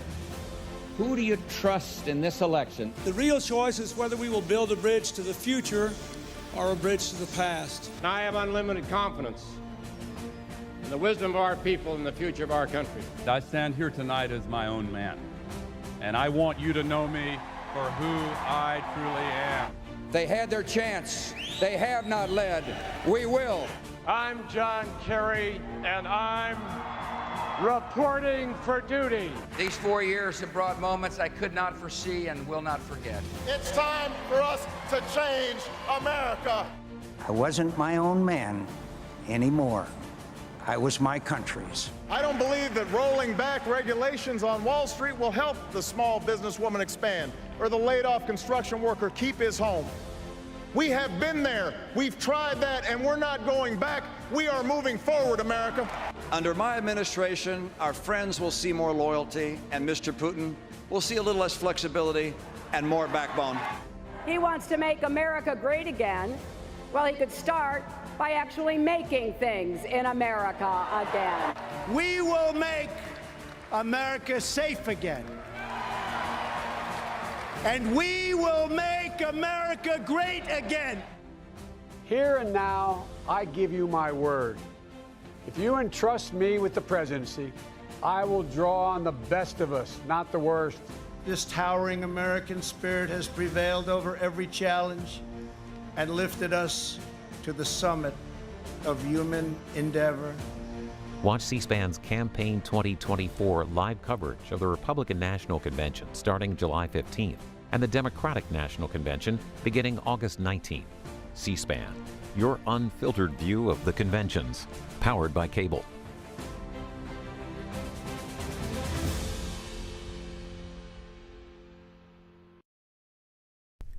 And in just a moment, our simulcast of the CNN presidential debate between President Biden and former President Trump will resume.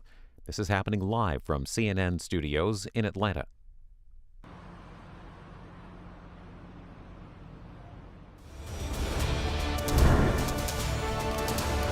Welcome back to the CNN presidential debate live from Georgia.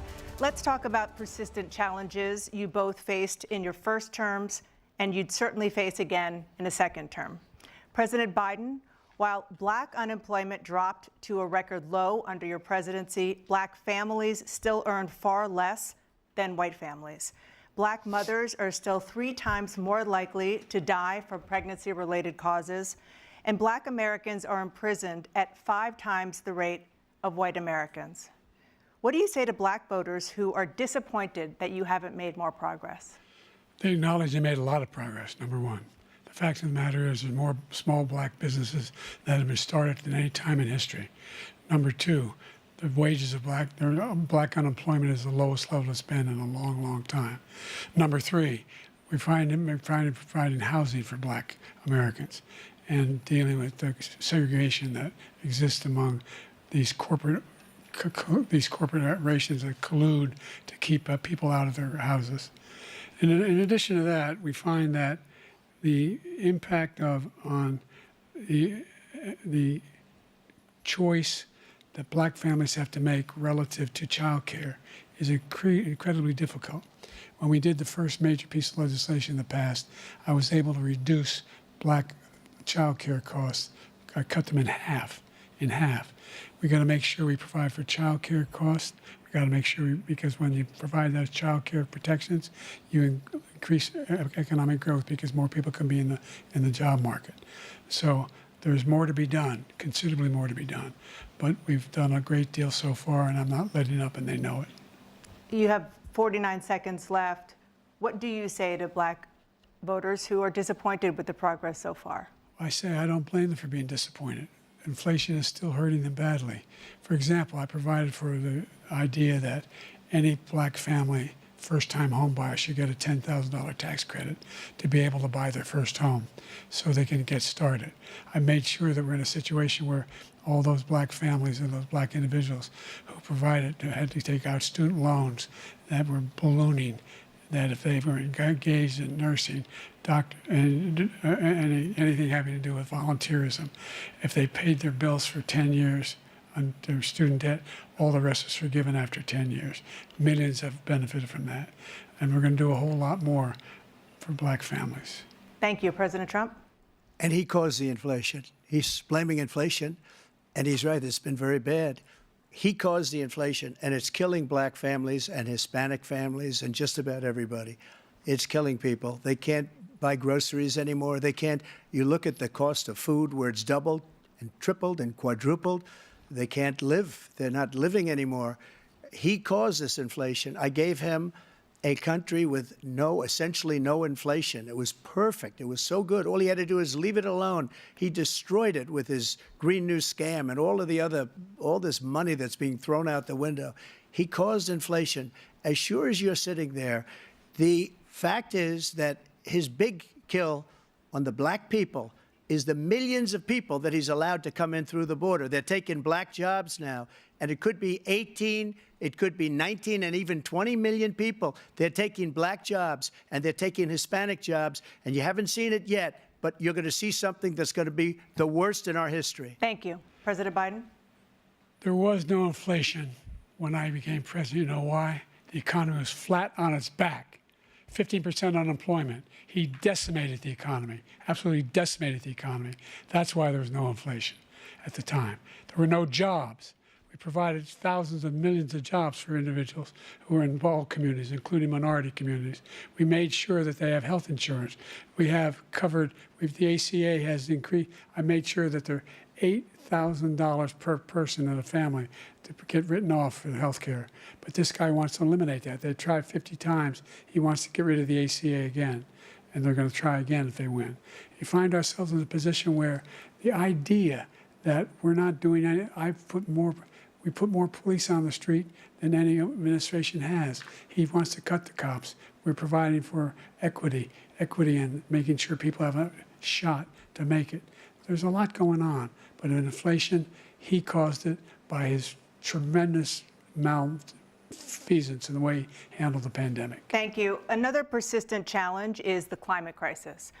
2023 was the hottest year in recorded history, and communities across the country are confronting the devastating effects of extreme heat, intensifying wildfires, stronger hurricanes, and rising sea levels. Former President Trump, you've vowed to end your opponent's climate initiatives, but will you take any action as president to slow the climate crisis? Well, let me just go back to what he said about the police, how close the police are to him.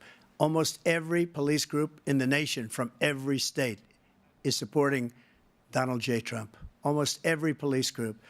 And what he's done to the black population is horrible, including the fact that for 10 years he called them super predators. We can't, in the 1990s, we can't forget that. Super predators was his name, and he called it to them for 10, and they've taken great offense at it, and now they see it happening.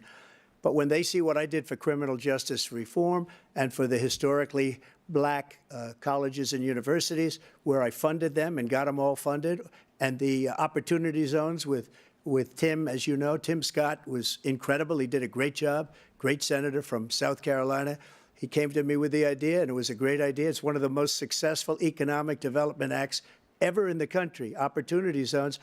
And the biggest beneficiary are blacks. And that's why we have the best numbers with them in maybe ever. They're saying ever. I read this morning where ever, the best numbers. He's lost much of the black population because he's done a horrible job for black people. He's also done a horrible job for Hispanics. But wait till you see these millions of people pouring into our country, and they're going to take the jobs, and it's already started, and you haven't seen anything yet. It's a disaster. You've 38 seconds left. President Trump, will you take any action as president to slow the climate crisis? So I want absolutely immaculate clean water, and I want absolutely clean air, and we had it. We had H2O. We had the best numbers ever, and we were using all forms of energy, all forms, everything. And yet, during my 4 years, I had the best environmental numbers ever. And my top environmental people gave me that statistic just before I walked on the stage, actually. I don't know where the hell he's been. The idea that anything he said is true. I've passed the most extensive climate change legislation in history. We find ourselves, and by the way, black colleges, I came up with $15 billion for HBCUs, historic black universities and colleges, because they don't have the kind of contributors that they have to build these laboratories and the like. Any black student is capable in college of doing any white student can do. They just have the money, but now they'll be able to get those jobs in high tech. We're in a situation where the idea that he is claiming to have done something that had the cleanest water, he hadn't done a damn thing for the environment. He pulled out of the Paris Peace Accord, Climate Accord. I immediately joined it because if we reach 1.5 degrees Celsius at any one point, there's no way back. The only existential threat to humanity is climate change, and he didn't do a damn thing about it. He wants to undo all that I've done. The Paris Accord was going to cost us $1 trillion, and China nothing, and Russia nothing, and India nothing. It was a ripoff of the United States. And I ended it because I didn't want to waste that money because they treat us horribly. We were the only ones. It was costing us money. Nobody else was paying into it. And it was a disaster. But everything that he said just now, I'll give you an example. I heard him say before insulin. I'm the one that got the insulin down for the seniors. I took care of the seniors. What he's doing is destroying all of our medical programs because the migrants coming in, they want everybody. And look, I have the biggest heart on the stage. I guarantee you that.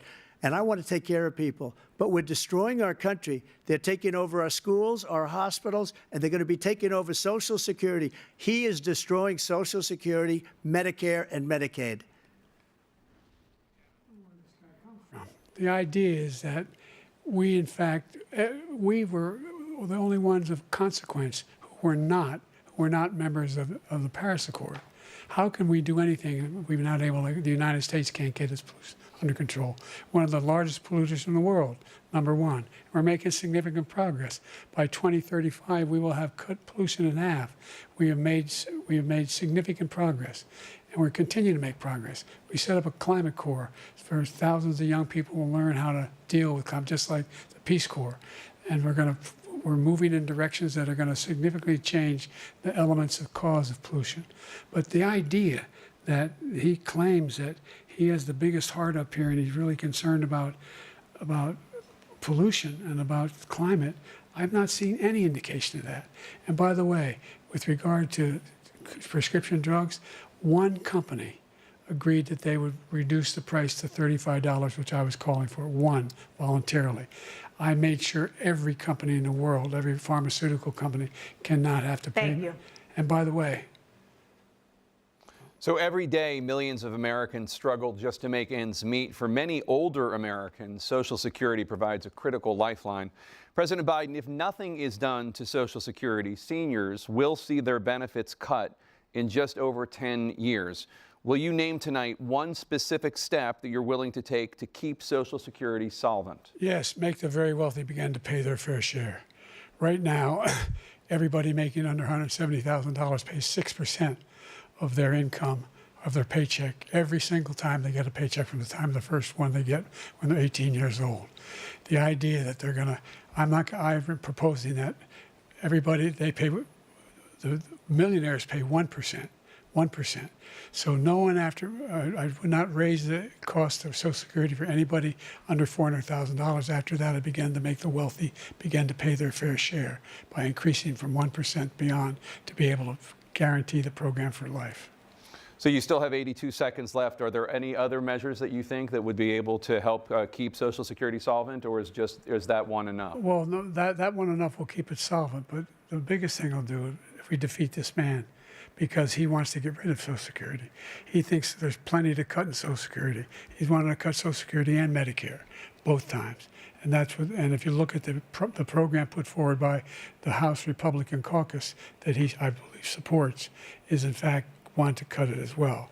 The idea that we don't need to protect our seniors is ridiculous. And by the way, the American public has greater health care coverage today than ever before. And on the ACA, as I said, you're in a circumstance where 400,000 people, 40 million people would not have insurance because they have a pre-existing condition. The only thing that allows them to have that insurance is the fact that they, in fact, are part of the ACA. And by the way, the other thing is, we're in a situation where I talk about education for black communities. I've raised the amount of money for Pell Grants by another $8,000. So anybody making under $70,000 a year is going to be able to get $15,000 toward their tuition. He just doesn't know what he's talking about. Thank you, President Biden. President Trump.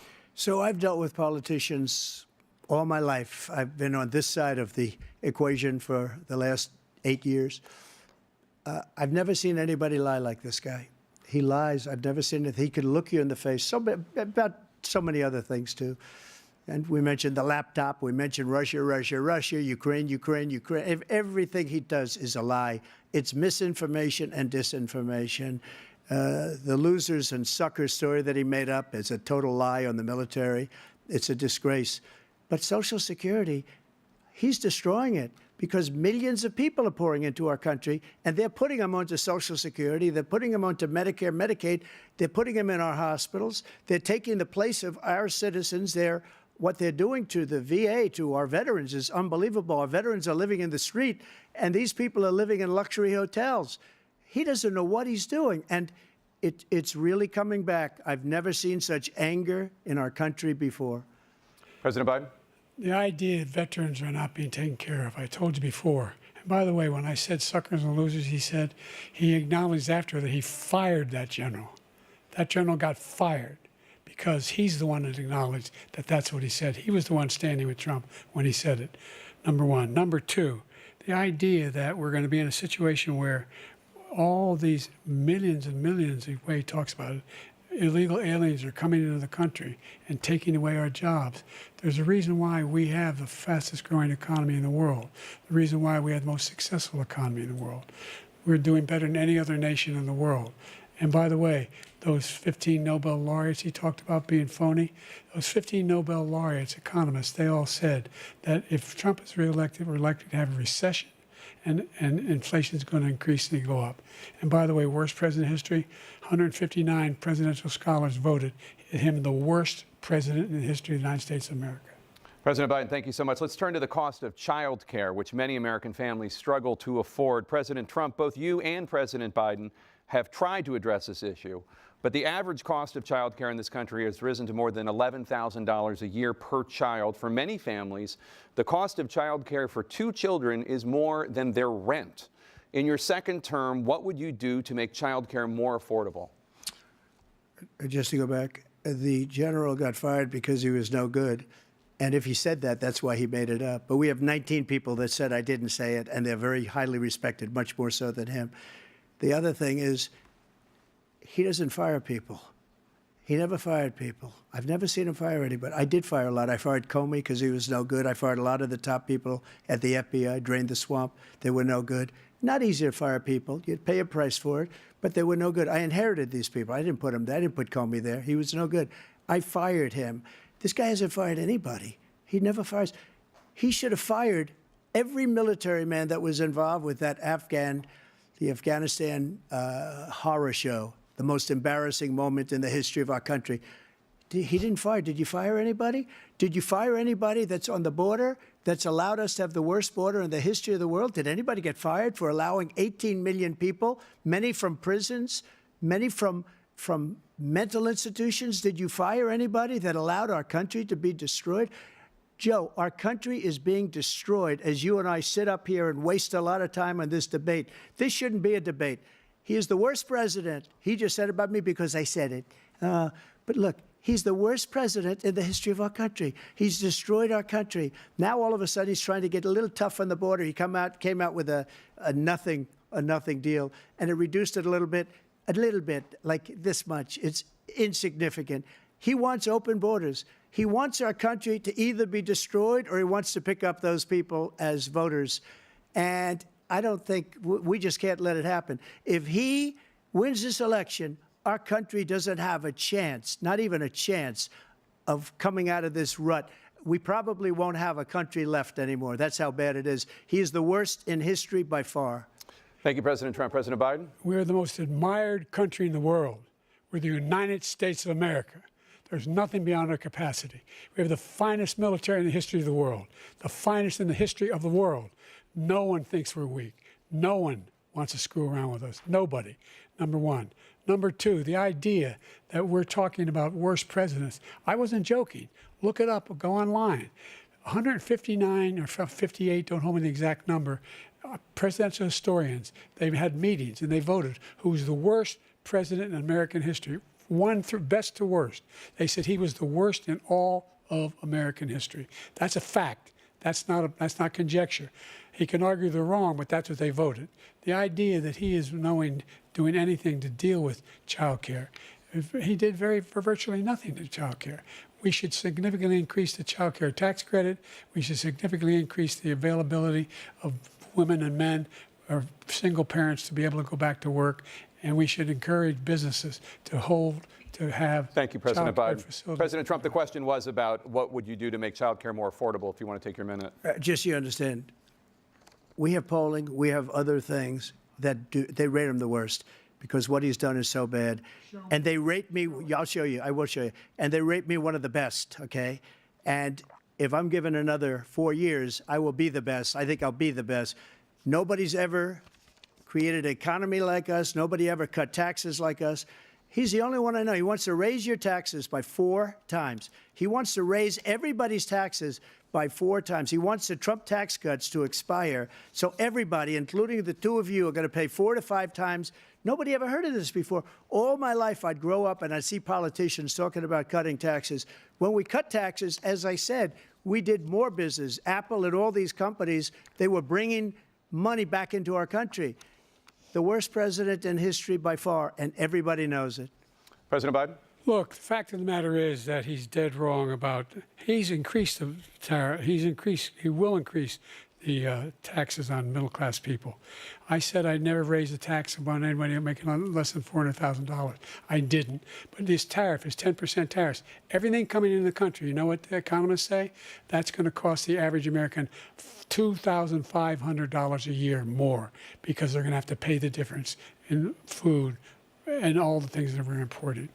Number two, he's in a situation where he talks about how he has not raised, he's somehow helped the middle class.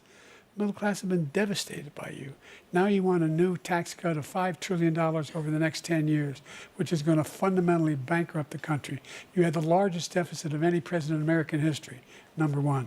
Number two, you have not, in fact, made any contact, any progress with China. We are the lowest trade deficit with China since 2010. Thank you, President Biden. You lost Thank you, President Biden. Let's discuss an epidemic impacting millions of Americans that both of you have made a top priority in your first term, the opioid crisis. And for both of you, the number of overdose deaths in this country has gone up. Under your term, it went up. Under your term, it has gone up. Former President Trump, despite the efforts that both of you have made, more than 100,000 Americans are dying from overdoses every year, primarily from fentanyl and other opioids. What will you do to help Americans right now in the throes of addiction who are struggling to get the treatment they need? To finish up, we now have the largest deficit in the history of our country under this guy. We have the largest deficit with China. He gets paid by China. He's a Manchurian candidate. He gets money from China.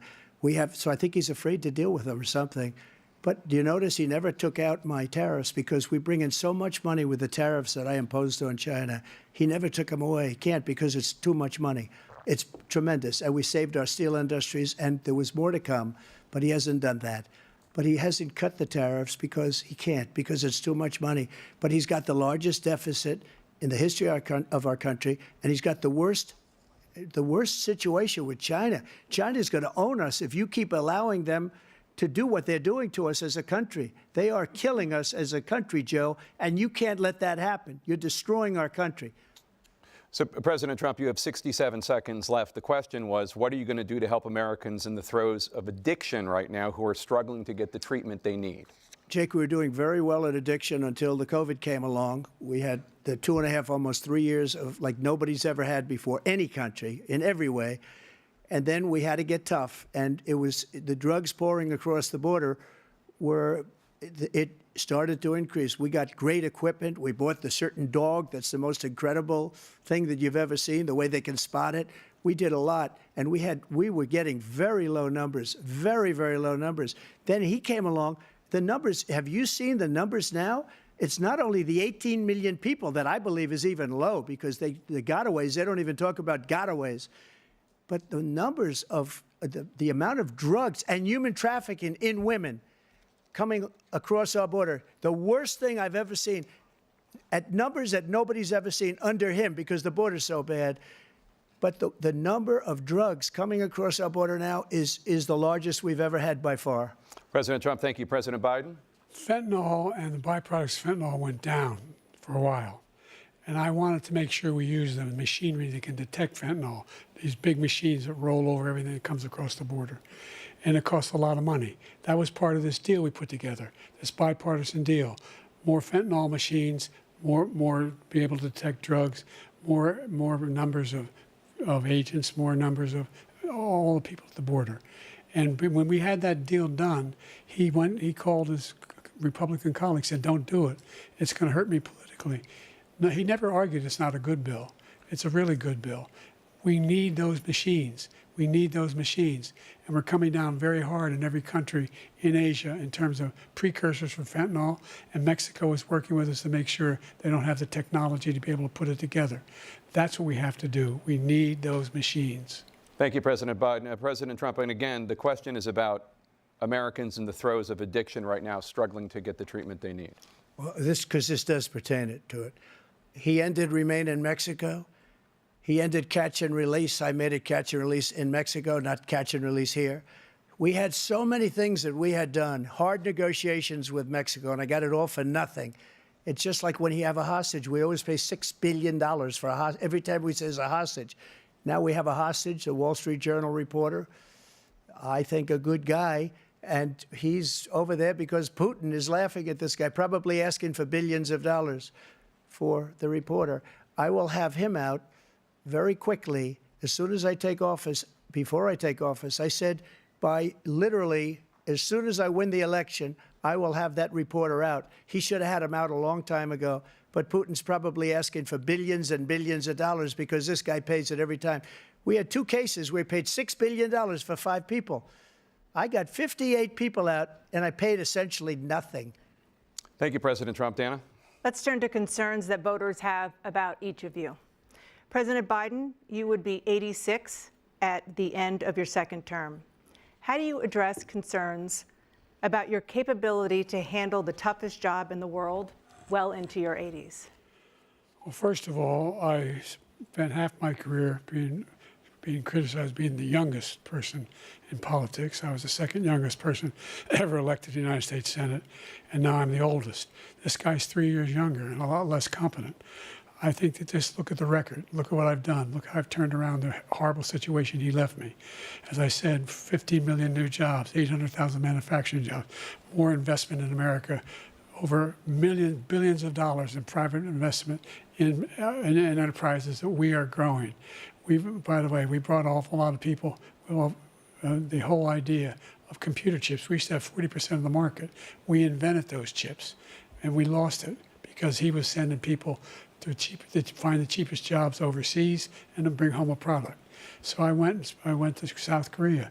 I convinced Samsung to invest billions of dollars here in the United States. And guess what? Those fabs, they call to build these chips, those fabs pay over $100,000. You don't need a college degree for them. And there's billions, about $40 billion already being invested and being built right now in the United States, creating significant jobs for Americans from all over the world. President Biden, you have 40 seconds left. Would you like to add anything? Yeah, I would. The idea that somehow we are this failing country. I never heard a president talk like this before. We're the envy of the world. Name me a single major country president who wouldn't trade places with the United States of America for all our problems and all our opportunities. We're the most progressive country in the world in getting things done. We're the strongest country in the world. We're a country in the world who keeps our word, and everybody trusts us, all of our allies, and those who he coddles up to, from Kim Jong-un, he sends love letters to, and Putin, et cetera. They don't want to screw around with us. Thank you. Former President Trump, to follow up, you would be 82 at the end of your 2nd term. What do you say to voters who have concerns about your capabilities to serve? Well, I took 2 tests, cognitive tests. I aced them, both of them, as you know. We made it public. He took none. I'd like to see him take one, just one, a real easy one. Like go through the first 5 questions. He couldn't do it. But I took 2 cognitive tests. I took physical exams every year. And, you know, we knock on wood wherever we may have wood, that I'm in very good health. I just won 2 club championships, not even senior, 2 regular club championships. To do that, you have to be quite smart, and you have to be able to hit the ball a long way, and I do it. He doesn't do it. He can't hit a ball 50 yards. He challenged me to a golf match. He can't hit a ball 50 yards. I think I'm in very good shape. I feel that I'm as in good a shape as I was 25, 30 years ago. Actually, I'm probably a little bit lighter, but I'm in as good a shape as I was years ago. I feel very good. I feel the same. But I was willing to take a cognitive test. And you know what? If I didn't do well, I aced him. Dr. Ronnie Jackson, who's a great guy when he was White House doctor. And then I took another one, a similar one. And one of them said they've never seen anybody ace him. Thank you. President Biden?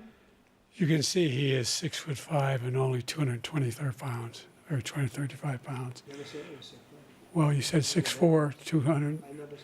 Well, anyway, that's it. Anyway, just take a look at what he says he is, and take a look at what he is. Look, I'd be happy to have a driving contest with him. The reason I got my handicap, which when I was vice president, down to a 6. But by the way, I told you before, I'm happy to play golf with you if you carry your own bag. Think you can do it? That's the biggest lie. That he's a 6 handicap of all. I was an 8 handicap. Yeah. 8.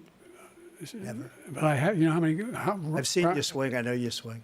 Okay, let's not act like children. President Trump, we're going to turn Let's not act like children. to a specific concern that voters have about you. Will you pledge tonight that once all legal challenges have been exhausted, that you will accept the results of this election, regardless of who wins, and you will say right now that political violence in any form is unacceptable? Well, I shouldn't have to say that, but of course I believe that. It's totally unacceptable.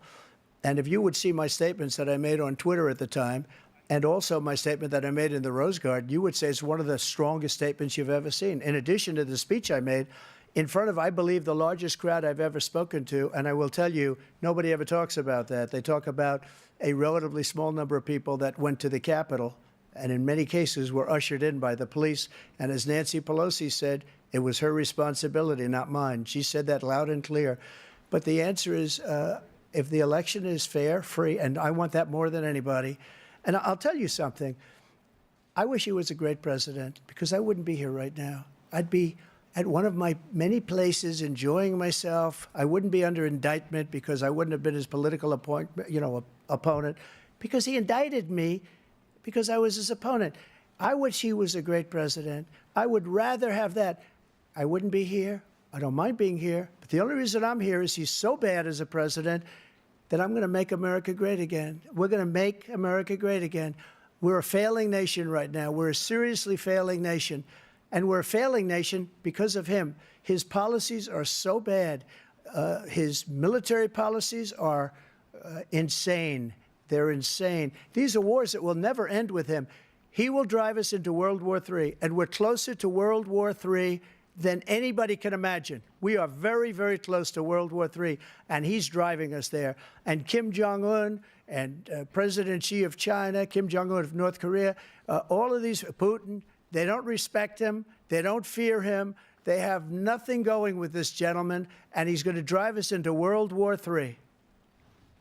You want a World War III, let him follow and win, and let Putin say, do what you want, NATO. Just do what you want. There's a thing called Article 5. An attack on one is an attack on all, and required response. The idea, I can't think of a single major leader in the world who wouldn't trade places with the job I've done and what they've done. Because we are a powerful nation. We have wonderful people. It's because of the people, not me. It's because of the American people. They're capable of anything, and they step up when they're needed. And right now, we're needed. We're needed to protect the world because our own safety is at stake. And again, you want to have a war, just let Putin go ahead and take Kyiv, make sure they move on, see what happens in Poland, Hungary, and other places along that border. Then you have a war. President Trump, as I come back to you for a follow-up, the question was, will you accept the results of this election, regardless of who wins? Just to finish what he said, if I might, Russia, they took a lot of land from Bush. They took a lot of land from Obama and Biden. They took no land, nothing from Trump, nothing. He knew not to do it. He's not going to play games with me. He knew that. I got along with him very well, but he knew not to play games. He took nothing from me. But now he's going to take the whole thing from this man right here. That's a war that should have never started. It would have never started, ever, with me. And he's going to take Ukraine. And, you know, you asked me a question before, would you do this? He's got us in such a bad position right now with Ukraine and Russia, because Ukraine's not winning that war. He said, I will never settle until such time. They're running out of people. They're running out of soldiers. They've lost so many people. It's so sad. They've lost so many people, and they've lost those gorgeous cities with the golden domes that are 1,000 years old, all because of him and stupid decisions. Russia would have never attacked if I were president. President Trump, the question was, will you accept the results of the election, regardless of who wins? Yes or no, please. If it's a fair and legal and good election, absolutely. I would have much rather accepted these, but the fraud and everything else was ridiculous. And if you want, we'll have a news conference on it in a week, or we'll have another one of these in a week. But I will absolutely, there's nothing I'd rather do. It would be much easier for me to do that than I'm running again. I wasn't really going to run until I saw the horrible job he did. He's destroying our country. I would be very happy to be someplace else, in a nice location someplace. And again, no indictments, no political opponent stuff, because it's the only way he thinks he can win. But unfortunately, it's driven up my numbers and driven them up to a very high level because the people understand it. Well, let's see what your numbers are when this election is over. Let's see. You're a whiner. When you lost the first time, you continued, you appealed and appealed to courts all across the country. Not one single court in America said any of your claims had any merit, state or local, none. But you continue to provoke this lie about somehow there's all this misrepresentation, all this stealing. There is no evidence of that at all. And I tell you what, I doubt whether you'll accept it because you're such a whiner. The idea if you lose again, you accepting anything, you can't stand the loss. Something snapped in you when you lost the last time. We'll be right back with more from the CNN presidential debate, live from Georgia.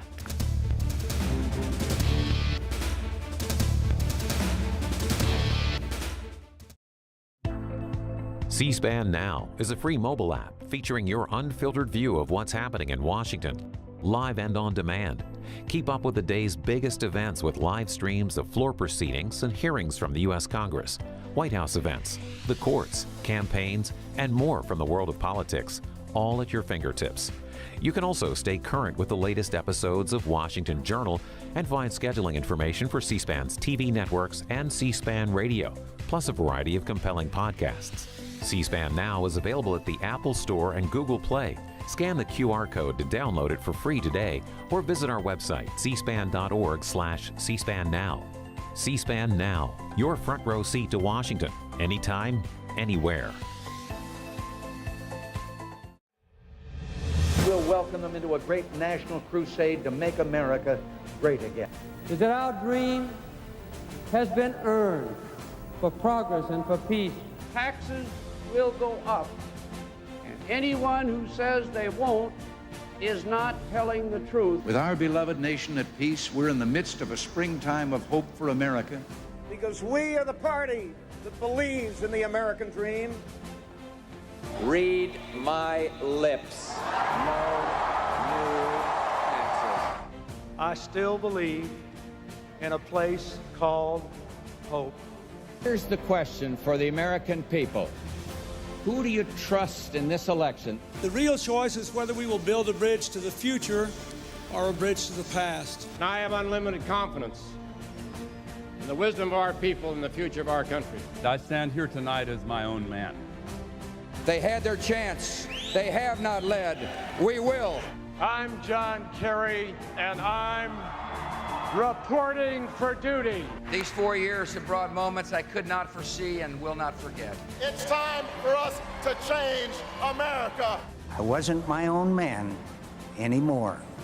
I was my country's. We have been there. We've tried that, and we're not going back. We are moving forward, America. Under my administration, our friends will see more loyalty, and Mr. Putin will see a little less flexibility and more backbone. He wants to make America great again. Well, he could start by actually making things in America again. We will make America safe again. And we will make America great again. If you entrust me with the presidency, I will draw on the best of us, not the worst. This towering American spirit has prevailed over every challenge. Watch C-SPAN's Campaign 2024 live coverage of the Republican National Convention starting July 15th and the Democratic National Convention beginning August 19th. C-SPAN, your unfiltered view of the conventions, powered by cable.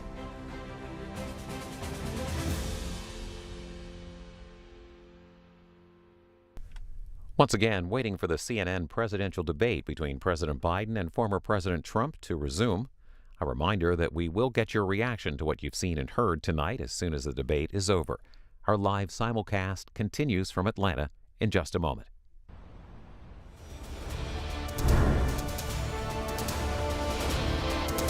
It is now time for the candidates to deliver their closing statements as predetermined by a coin toss. We're going to begin with you, President Biden. You have 2 minutes. We've made significant progress from the debacle that was left by President Trump in his last term. We find ourselves in a situation where, number one, we have to make sure that we have a fair tax system. I ask anyone out there in the audience or anyone out watching this debate, do you think the tax system is fair? The fact is that I said nobody even making under $400,000 had a single penny increase in their taxes and will not. And if I'm reelected, that'll be the case again. But this guy has increased your taxes because of the deficit, number one. He's increased inflation because of the debacle he left after the way he handled the pandemic. And he finds himself in a position where he now wants to tax you more by putting a 10% tariff on everything that comes into the United States of America. What I did, when, for example, he wants to get rid of the ability of Medicare for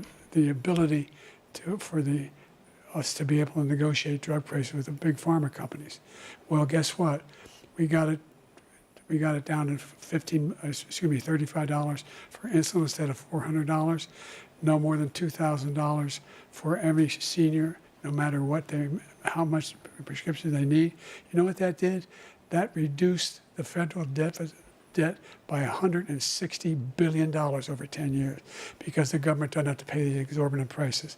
I'm going to make that available to every senior all along, it's happening now, and everybody in America. He wants to get rid of that. I'm going to make sure that we have child care. We're going to significantly increase the credit people have for child care. I'm going to make sure we do something about what we're doing on lead pipes and all the things that are causing health problems for people across the country. We're going to continue to fight to bring down inflation and give people a break. Thank you, President Biden. President Trump, you now have 2 minutes for your closing statement. Like so many politicians, this man is just a complainer. He said, we want to do this, we want to do that, we want to get rid of this tax, that tax. But he doesn't do anything. All he does is make our country unsafe by allowing millions and millions of people to pour in. Our military doesn't respect him. We look like fools in Afghanistan. We didn't stop Israel. It was such a horrible thing that would have never happened. It should have never happened. Iran was broke. Anybody that did business with Iran, including China, they couldn't do business with the United States. They all passed. Iran was broke. They had no money for Hamas or Hezbollah, for terror, no money whatsoever. Again, Ukraine should have never happened. He talks about all this stuff, but he didn't do it. For 3.5 years, we're living in hell. We have the Palestinians and we have everybody else rioting all over the place. You talk about Charlottesville. This is 100 times Charlottesville, 1,000 times. The whole country is exploding because of you, because they don't respect you, and they have to respect their president, and they don't respect you throughout the world. What we did was incredible. We rebuilt the military. We got the largest tax cut in history, the largest regulation cut in history. The reason he's got jobs is because I cut the regulations that gave jobs, but he's putting a lot of those regulations back on. All of the things that we've done, nobody's never seen anything like, even from a medical standpoint, right to try, where we can try space-age materials instead of going to Asia or going to Europe and trying to get, when you're terminally ill, now you can go and you can get something. You sign a document. They've been trying to get it for 42 years. But you know what we did for the military was incredible. Choice for our soldiers, where our soldiers, instead of waiting for 3 months to see a doctor, can go out and get themselves fixed up and readied up and take care of themselves, and they're living. And that's why I had the highest approval rating in the history of the VA. So all of these things, we're in a failing nation, but it's not going to be failing anymore. We're going to make it great again. Thank you, former President Trump, President Biden. Stay with us because we have full analysis of this debate. Anderson Cooper and Aaron Burnett starts now on CNN.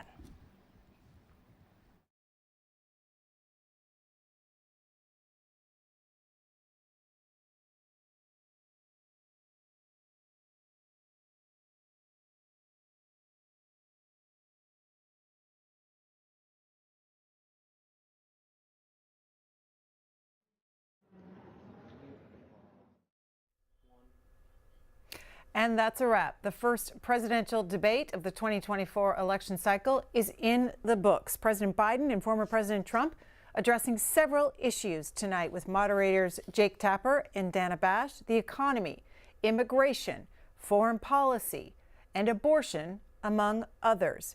C-SPAN's coverage continues tonight of the first presidential debate. A look now inside the spin room, live coverage where surrogates for the candidates are now will start talking to reporters to give their analysis of the evening. C-SPAN's cameras are, of course, there on the ground, and we'll be bringing you highlights from there for the next hour or so. We will also take your calls until midnight tonight, and at that point, then we will re-air tonight's debate in its entirety. We want to hear from you first, though. What's your reaction to tonight's debate? What did the candidates say that resonated with you? What did you want to hear that you didn't hear?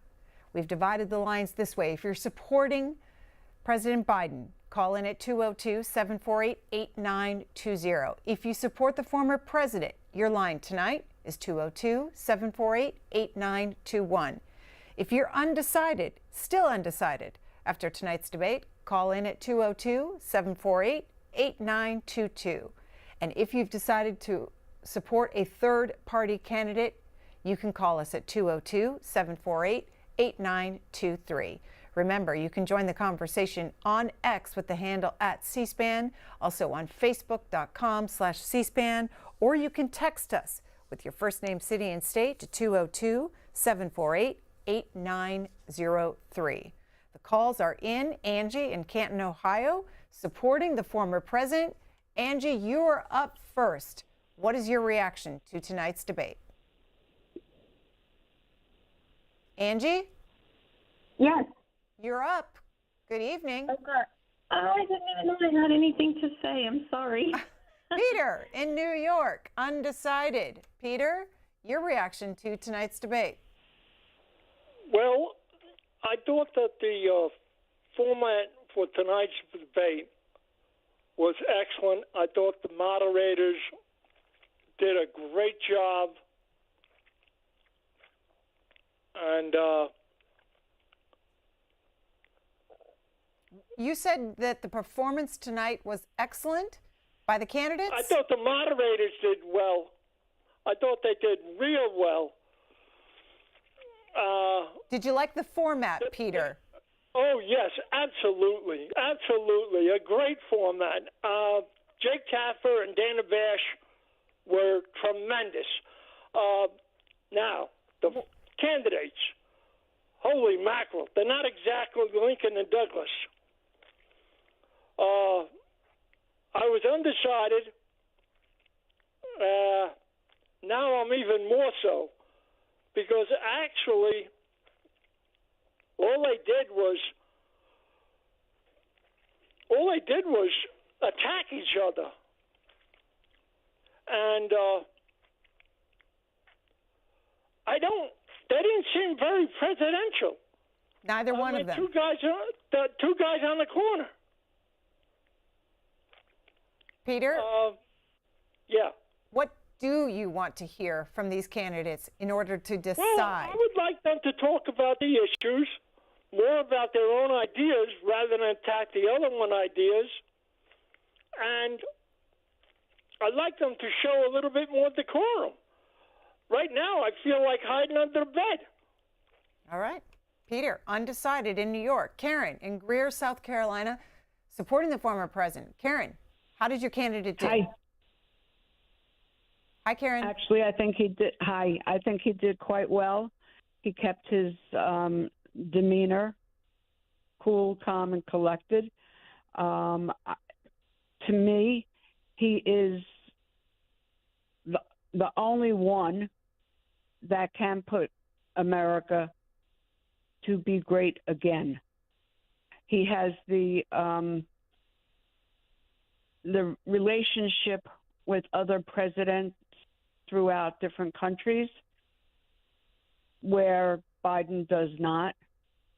And he was right. All Biden does is keep printing off money and more money and more money, letting in people from the border. Give the Americans the job. We need it. Our children need it. Our grandchildren need it. So that's my opinion. Karen, what did you like about President Trump's first 4 years? What did you like about his record? He kept his word. There was no war. More products were being made in the USA. Gas was being utilized from the USA. It was just his way of handling the USA. Okay. Karen in South Carolina. We'll go to a Biden supporter. Janice in Cairo, New York. Janice, how did your candidate do tonight? Hi, he did wonderful. You know, Joe is, he's getting older, but with the behavior that we get out of Trump and the way that he treats women and the rights that he has taken away from us, it says a lot. Says a lot. And I wish more people would pay attention to that instead of some of these Trump supporters that I see are just loudmouth, bright clothed, diaper wearing, you know, Trump supporters. Janice, you said he is getting older. Did he show his age tonight? You know what? He did a little bit, and he looks a little tired, but it's awful late. Okay. You know, he's not the only one who gets tired early. Kelly O'Donnell, who reports for NBC at the White House, tweeting out at 9:50 p.m. Two sources familiar with the situation say President Biden has a cold. Then she also tweets out at 9:58, multiple sources say the president was given COVID test and is negative for COVID. Let's go inside the spin room in Atlanta. Lee Stefanik, leader in the Republicans in the House, one of the leaders, talking to reporters. I got to do one more interview with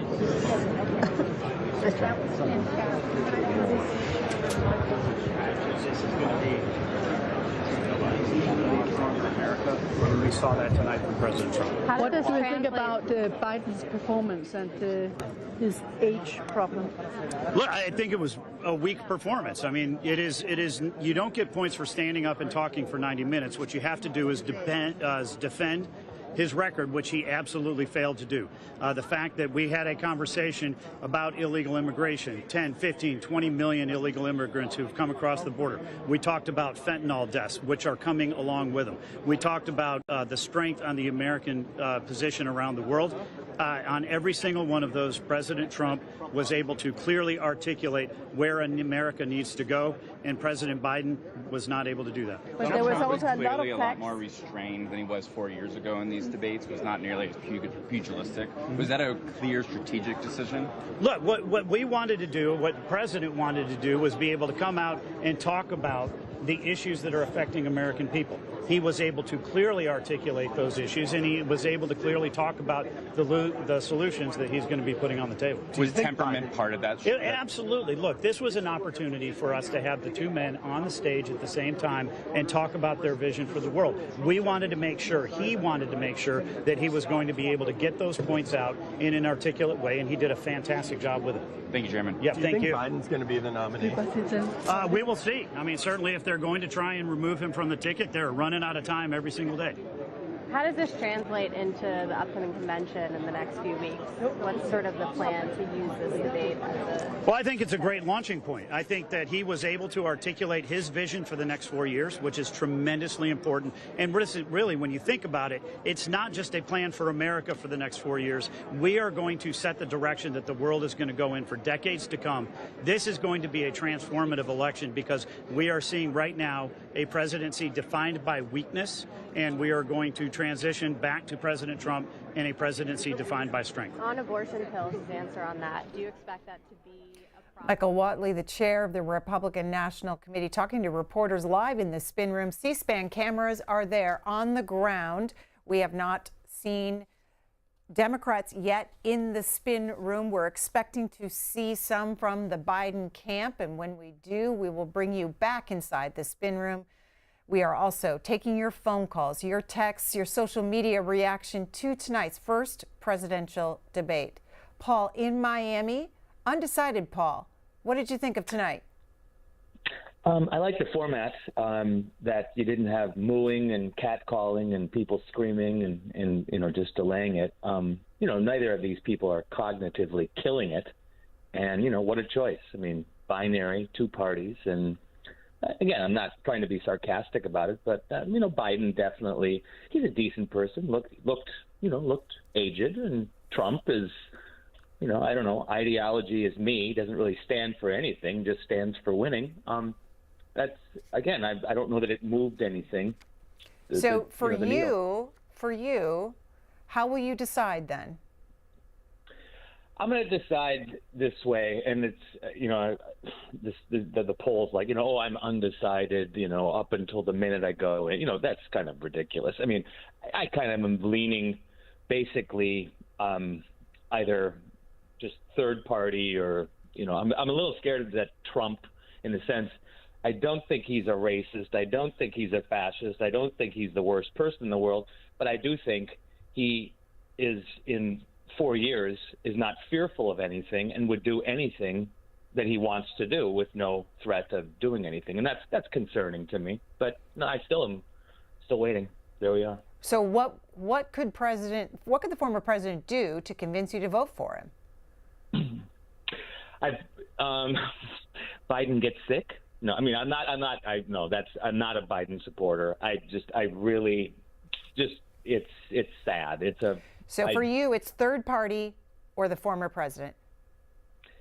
Third party or leaning a little bit towards Biden, but I don't think Biden is really running things. I think it's a really good staff that is running it. But yeah. Let me run this. Let me run this by you. Casey Hunt, CNN reporter, tweets out the voice, open-mouthed look, and visual contrast between President Biden and former President Trump have all Democrats I'm talking to nearly beside themselves watching this debate. And then another reporter, a prominent Democrat, is texting saying, Gavin, please, referring to the California governor. Paul?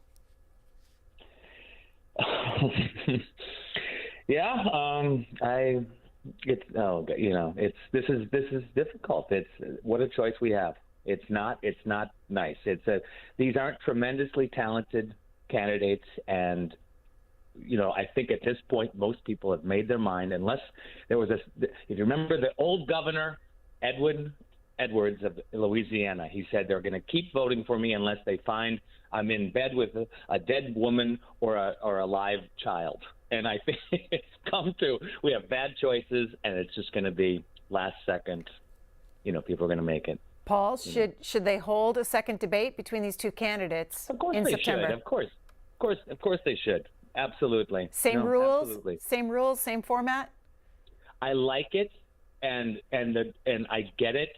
Where the hosts, or rather the moderators, Dana and Jack, they have a difficult time. You got to push these people. I worked in media years and years ago, but you got to push people. You got to get them, just cut them off.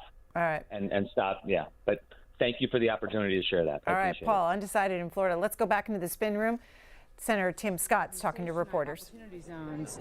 Talk about what that meant to have that elevated for this audience. It's an exciting time for the people living in impoverished communities. Under Donald Trump, we saw My Opportunity Zone signed into law. What that means is $70 billion committed to the poorest communities, oftentimes majority minority. $70 billion has led to, in those communities, about an 8% wage growth versus 3% outside of the zones, 20% appreciation in your property values, and the restoration of hope. It was a really good 4 years for people who grew up like I did in a single-parent household mired in poverty. So talking about opportunity zones is talking about perhaps the most powerful force for good from an anti-poverty focus on the private sector we've seen in my lifetime. How did it personally to get a shout out from that stage? Listen, it's always good to hear your name called if it's called in a positive way, but bottom line is it's not about me. It's about what can we do to make sure that the American people experience their version of the American dream, and that's what we should all be focused on and working towards. Thank you guys. Have a good night.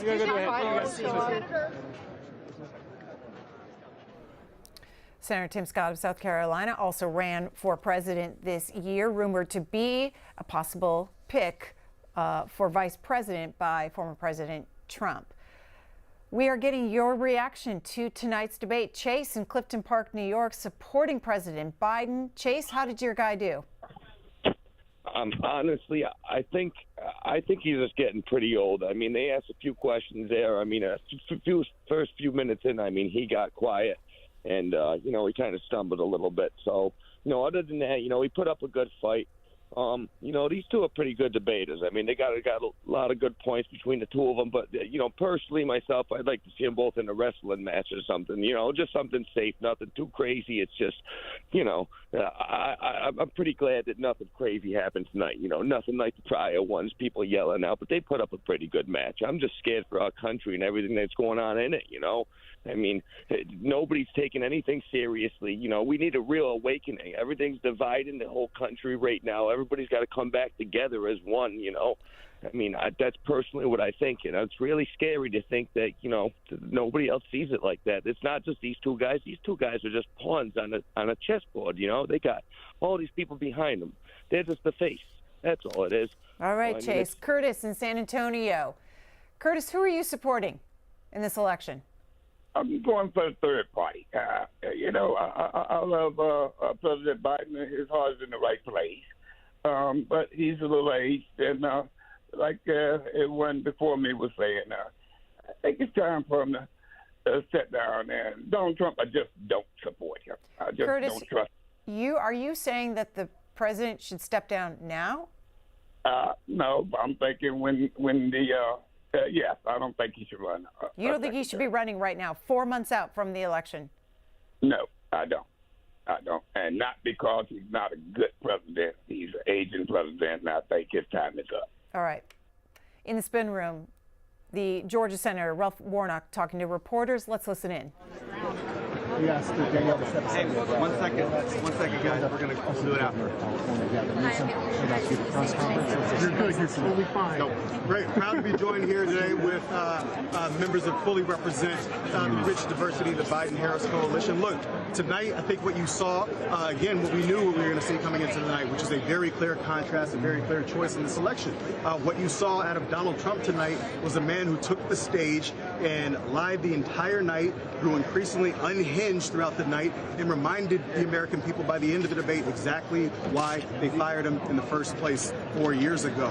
In contrast to that, you saw President Biden take the stage and did exactly what he did over the course of the last 4 years, fight relentlessly on behalf of the American people. He fought through a cold, and he made the case for his historic record of accomplishment, everything from 15 million jobs, 800,000 manufacturing jobs, the work that he has done since the day he took office to lower costs for Americans, capping the cost of insulin at $35, the work that he's done to cap prescription drug costs out of pocket for our seniors at $2,000 annually, the work that he's going to continue to do in a second term. In Donald Trump, you saw somebody who repeatedly refused to say that he would accept the results of the election once again, the same way that he did so in 2020. We saw the way that that played out most violently on January 6th. He is all but promising to do that again if he loses this election again. He's already spent his months out on the stump saying that there's going to be a bloodbath if he loses this election. He reminded the American people in prime time of that very pledge tonight. We saw him talk about the fact that Roe v. Wade, the overturning of Roe v. Wade, was a great thing. Once again, as he is out on the stump every day talking about the fact that these extreme state-level abortion bans are playing out brilliantly. That is the fundamental contrast that the American people saw as this debate played out over the course of the night. And with that, I'm going to turn it over to Congresswoman Jasmine Crockett. Hello, everyone. So I represent Texas, and we know that abortion is on the ballot. And to be clear, tonight we saw two things. People can choose between a con-in-chief or a commander-in-chief. And so what we saw was someone who sat up there and was acting as if he was some used car salesman that wanted to just tell us whatever and pretend as if it was fact. The reality is that our president submitted to you what looks like substance. The substance of the issue is simple. We have somebody that is bragging about the fact that he took Roe v. Wade away from us. Whereas we know the next step. They've gone after mifepristone. They want to go after contraception. And unfortunately, in the state of Texas, they're talking about instituting the death penalty. What the American people have to decide is that they're going to choose themselves. This election isn't about all of the lies that Trump is selling you. What it's about is the facts. The facts are that he took that right away from us, and he wants to take more rights away from us, and he did not shy away from it. Every time he didn't want to answer a question, he just decided to deflect. The reality is that people are dying. We had over 26,000 women that were impregnated in the state of Texas alone in the last year since the Dobbs decision as a result of rape. That is unacceptable. You all know the story of Kate Cox. You know the story of Dr. Denard. You know the story of women that are potentially losing their lives. And so there is only one clear choice, and that clear choice is Joe Biden and the blue team. And that's exactly why we're here. All right, Senator, we're now going to Senator Warnock. Senator Warnock. Governor Newsom, hang on. can you address the president if you're asked? We're gonna go through the run show. Elections are about the character of a nation. They are about jobs, they're about the economy, they're about war and peace, a whole range of issues. But at the end of the day, it's really about the character of a country. And the American people got a chance tonight to be reminded about the character of Donald Trump, a man who stood there and lied for 90 minutes straight. But what I was also struck by was by what he did not say. Every time he was asked a question that had something to do with the lives of the ordinary working class people that I represent here in the state of Georgia, did you notice he never answered the question? When he was asked about child care, which is a real issue in this country. A lot of people can't get to work because they don't have child care. He didn't have an answer for that. He tried to take credit for capping the cost of insulin and prescription drugs. Well, I know that's a lie because that's my bill. I passed it, and Joe Biden signed it into law. When it came to anything having to do with ordinary people, he reminded us that this man wants to do the only thing that he's ever done, and that's focus on people like himself. That's why he passed a tax cut that went to the richest of the rich on the backs of ordinary, working class, poor people, middle class people. We passed a tax cut, the largest tax cut for middle and working class people in American history. He's trying to divide us. And we've got to make sure that we stand up as a nation, stand up for the American covenant, e pluribus unum, out of many, one, and we should always be afraid of somebody who's telling us to be afraid of each other. That's Donald Trump. America's better than Donald Trump, and I believe that come November 5th, the American people are going to stand up once again and prove it as he did in 2020. Is the president the best All right, we're now going to go. We're going to get to everybody's questions. We're going to get to everybody's questions. We're now going to go to Governor Newsom. Well, thank you all, and I'll associate myself with many of the comments that were just made. Jesus, guys. To me, that was just daylight and darkness. I'm a little old-fashioned. I care about substance. I care about policy. I care about facts. I care about people being accountable to their lies. What I saw tonight was Donald Trump, weakness masquerading as strength.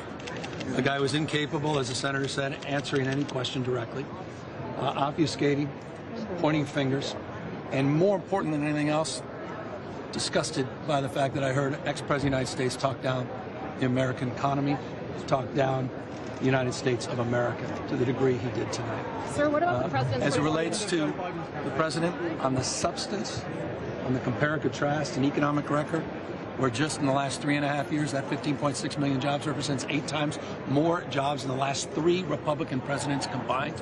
A 3% GDP growth, envy of the world, where we're seeing inflation tamed down 2/3, an economic policy and a vision for the future to bring back American manufacturing. I was very proud of the president tonight. So from my humble perspective, this is not about style. This is about delivering results for the American people. And tonight, I think Joe Biden not only asserted himself, he reminded people of his accomplishments and his vision for the future. Governor,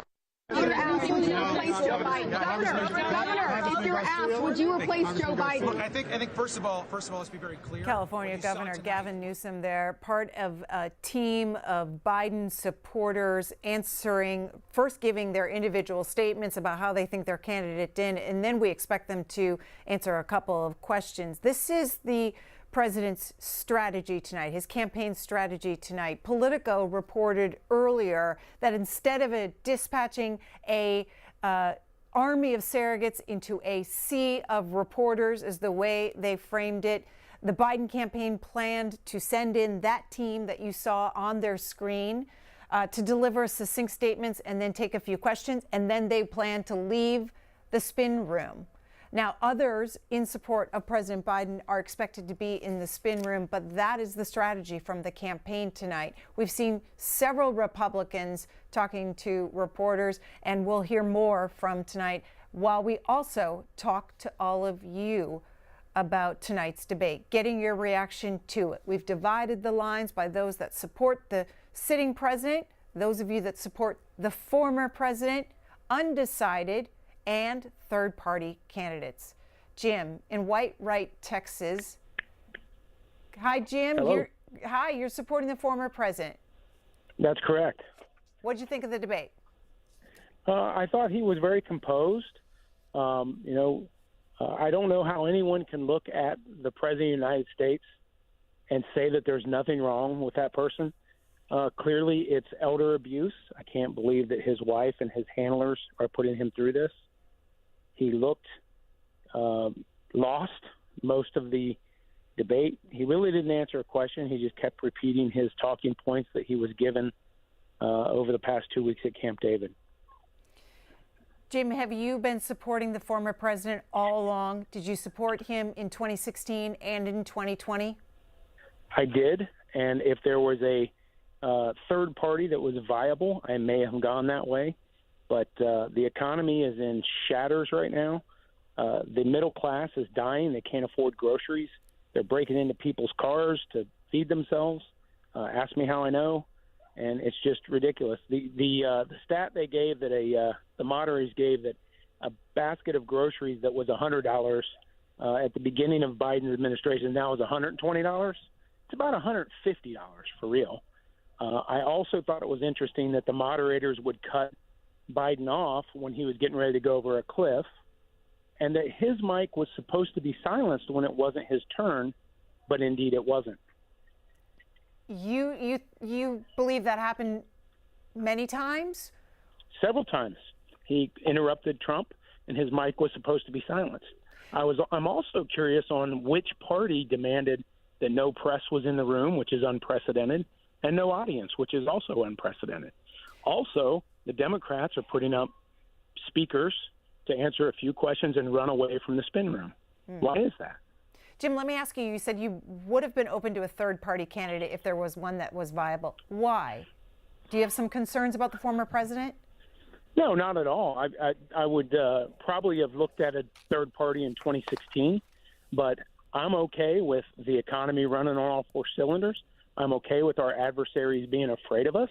I'm a former 20-year military man, and other than the fact that he put out mean tweets, I really have no issues. All the lies and stuff about him being racist and January 6th and Charlottesville, we all know, you know, that that's made up. All you have to do is listen to the transcripts. But most of Biden supporters just listen to what you and other mainstream media tell them, and that's their life. But again, I don't know how anyone can look at him and tell me there's nothing wrong with Biden.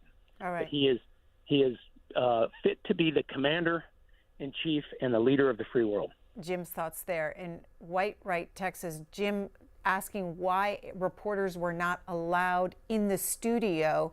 There was some pressure earlier this evening coming from the White House Association, the White House, the Reporters Association at the White House, asking for the pool reporter who follows the president around to be allowed into the studio.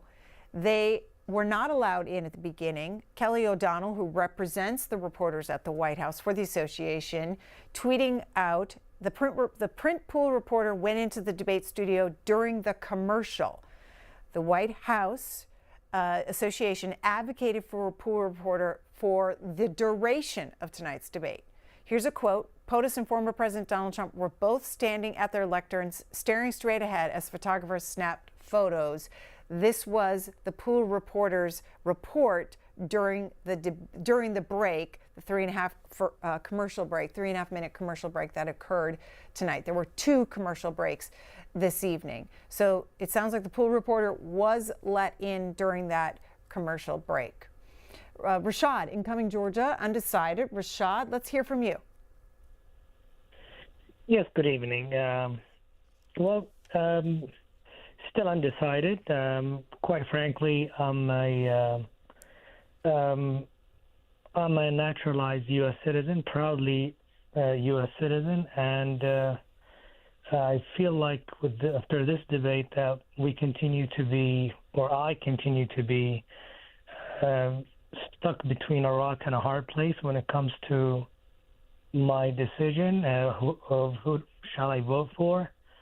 I believe that the conversation, well, definitely President Biden is, in my opinion, is not a viable candidate by all means, regardless of what anybody say. I mean, you cannot ignore the obvious. I wish the Democrats have presented a different candidate than President Biden. That is a fact, and facts are very stubborn and hard to ignore. President Trump has an excellent economic track record that is backing him up significantly. On the other hand, I still believe that President Trump continues to be a threat to the democracy and the greatness of this nation, because he was unable to clearly answer the question if he would accept the result of the election. To me, that was, not a good indication, because he repeatedly said, if it's fair, or cannot remember the exact quote, I cannot quote him, but he repeatedly stated that it's fair and clear, and I mean that's by his standards, but by the he wouldn't probably acknowledge a fair election if it doesn't go along with what he would expect or would like to see. It's as I said, again, it's a very, very hard decision to make. They're looking at both of them. I believe President Biden inherited a very good economic, I would say, momentum when he came into office. So he's taking credit for what President Trump has established. All right, caller, I'm going to leave it at that. I want to go into the spin room. Jason Miller, Trump surrogate there, speaking to reporters. Let's listen. You walk down your streets without getting stabbed or murdered, or all the heinous things that are happening from these Biden migrant crimes. Finally, there's hope. We can turn this around. So the rules imposed that were supposed to control former President Trump were actually in favor of him. Favored his performance. Again, put that aside. As long as President Trump was able to deliver his vision, which he was able to tonight, we knew that President Trump would win. We've been saying that all along. We just want to get a fair shake for President Trump to lay out his vision. That's what he did. In contrast, Joe Biden couldn't defend anything. How many times did he sit there with that look on his face as President Trump was challenging Biden, saying, why have you done this to the border? How many illegals have you let in the country? What are you going to do to fix it? Why did you do this? Biden couldn't answer a single time, never once. And thank you, Jason. Thank you. Mr. Miller. Work to the campaign's favor. What do you make of the evening? Again, other people can go and talk about that. We just knew that if President Trump was able to communicate his vision fairly without being cut off, we knew he'd win. Do you think that you're going to be maybe setting up a golf match between the president and Mr. Biden as they talked about their handicaps during tonight's debate? I don't know, but that line when Biden said, I got my handicap when I was vice president, man, that was not a good look. That was not a good look. I don't think Biden could even make it to the tee. I mean, it wasn't a good look for Biden. But President Trump's a great golfer. Jason, do you think there was enough discussion about the future as opposed to justifying the past? Jason Miller, senior advisor to the former president's campaign. They're talking to reporters. You heard him talking about the exchange between the two candidates about their golf games. They also talked about some other issues, many policy issues tonight. We want to get your reaction to what you heard from them. Frank Luntz, a pollster who's been on this program many times, held a survey, a focus group with undecided voters tonight. He tweeted this out at 10 p.m. After the first commercial break, I asked my focus group of undecided voters how many of them are more convinced to vote for Joe Biden. 0 raised their hands. Half of them said or say they voted for Biden in 2020. Catherine in East Meadow, New York. you support President Biden. Are you concerned about his debate performance? Yes and no. I felt that he tried to stick to the policies and everything in the time allotted. Former President Trump, he was with his rhetoric of everything else. I thought President Biden was presidential with just bringing up after Trump attacked him and attacked his son, calling him a criminal, and after he leaves office, he will be indicted. About Hunter Biden, I think that President Biden a little bit more emotional in that moment before he regained his composure. Catherine, what are some of the top issues for you in this campaign? First, top, I think that President Biden has to I think the news organizations have to take the questions that were asked and put down the facts. As far as the economy goes, as far as job creations, as far as when Biden had turned around to say about, he did make the mention about with Congress, he wasn't able to pass what he wants to do with the immigration. All right, so Catherine, there is lots of fact-checking that happened during tonight's debate. New York Times, Washington Post, CNN, PolitiFact.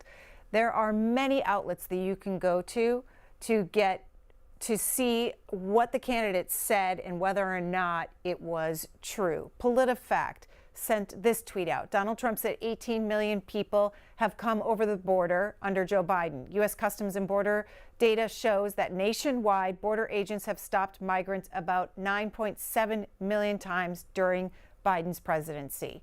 Then you have Daniel Dale for CNN. Trump's claims about 18 to 19 million people entering under Biden is false. Total number of Biden-era encounters through May 2024 at both legal ports of entry and in between those ports was under 10 million. Not all of those people are let in, and many of them are repeat triers.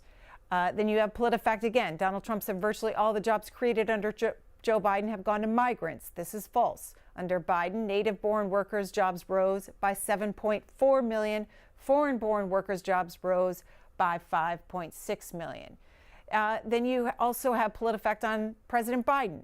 Biden said Trump wanted to cut Social Security. Trump did tell CNBC that there's a lot you can do to cut Social Security, but he quickly walked back his statement to match the position on his website, which is to protect the program. Then there's this. Joe Biden said Donald Trump wants to get rid of the Affordable Care Act. That's half true. For years, Trump vowed to repeal and replace the ACA, but in March, he changed his view without giving details. There is fact checkers, and you can go to many websites, PolitiFact, CNN, Washington Post, New York Times. That's just some of them, but you can fact check yourself. Look to see what people have researched on what you heard from the candidates tonight. Sophia in Noblesville, Indiana, supporting a third-party candidate. Which one? Personally, after this debate, I am supporting Biden. I was really disappointed with how Trump did not really answer the questions. He kept going back to Biden and saying what he did not do rather than what he would do in those situations and answering the questions. So honestly, I thought Biden did a great job on being on topic and making sure to answer the questions while also addressing what Trump was also saying.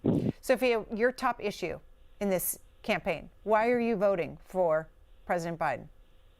What are the issues? I'm voting for Biden because honestly, I liked his answers during his debate. Not only did he address the problems when he was asked, unlike Trump personally, I liked his stance on taxes specifically and how he was talking about the 1%ers and the raising of taxes and his standpoint and why.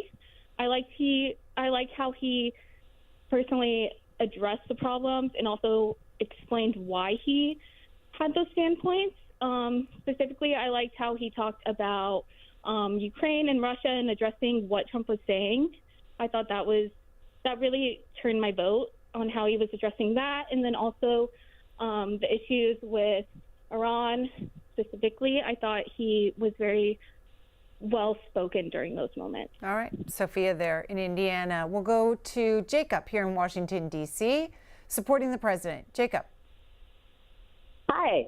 Yeah, I'm supporting Joe Biden in this election, and I will say I'm not super thrilled about it, man. But like, we've gotten to a point now where to be a person in this country is to be frustrated with your leaders and your leadership. And in this election, we really only have two choices.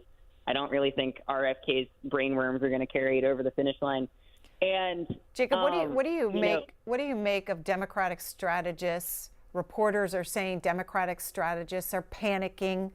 They didn't think that the president did well tonight. What do you make of that reaction from them?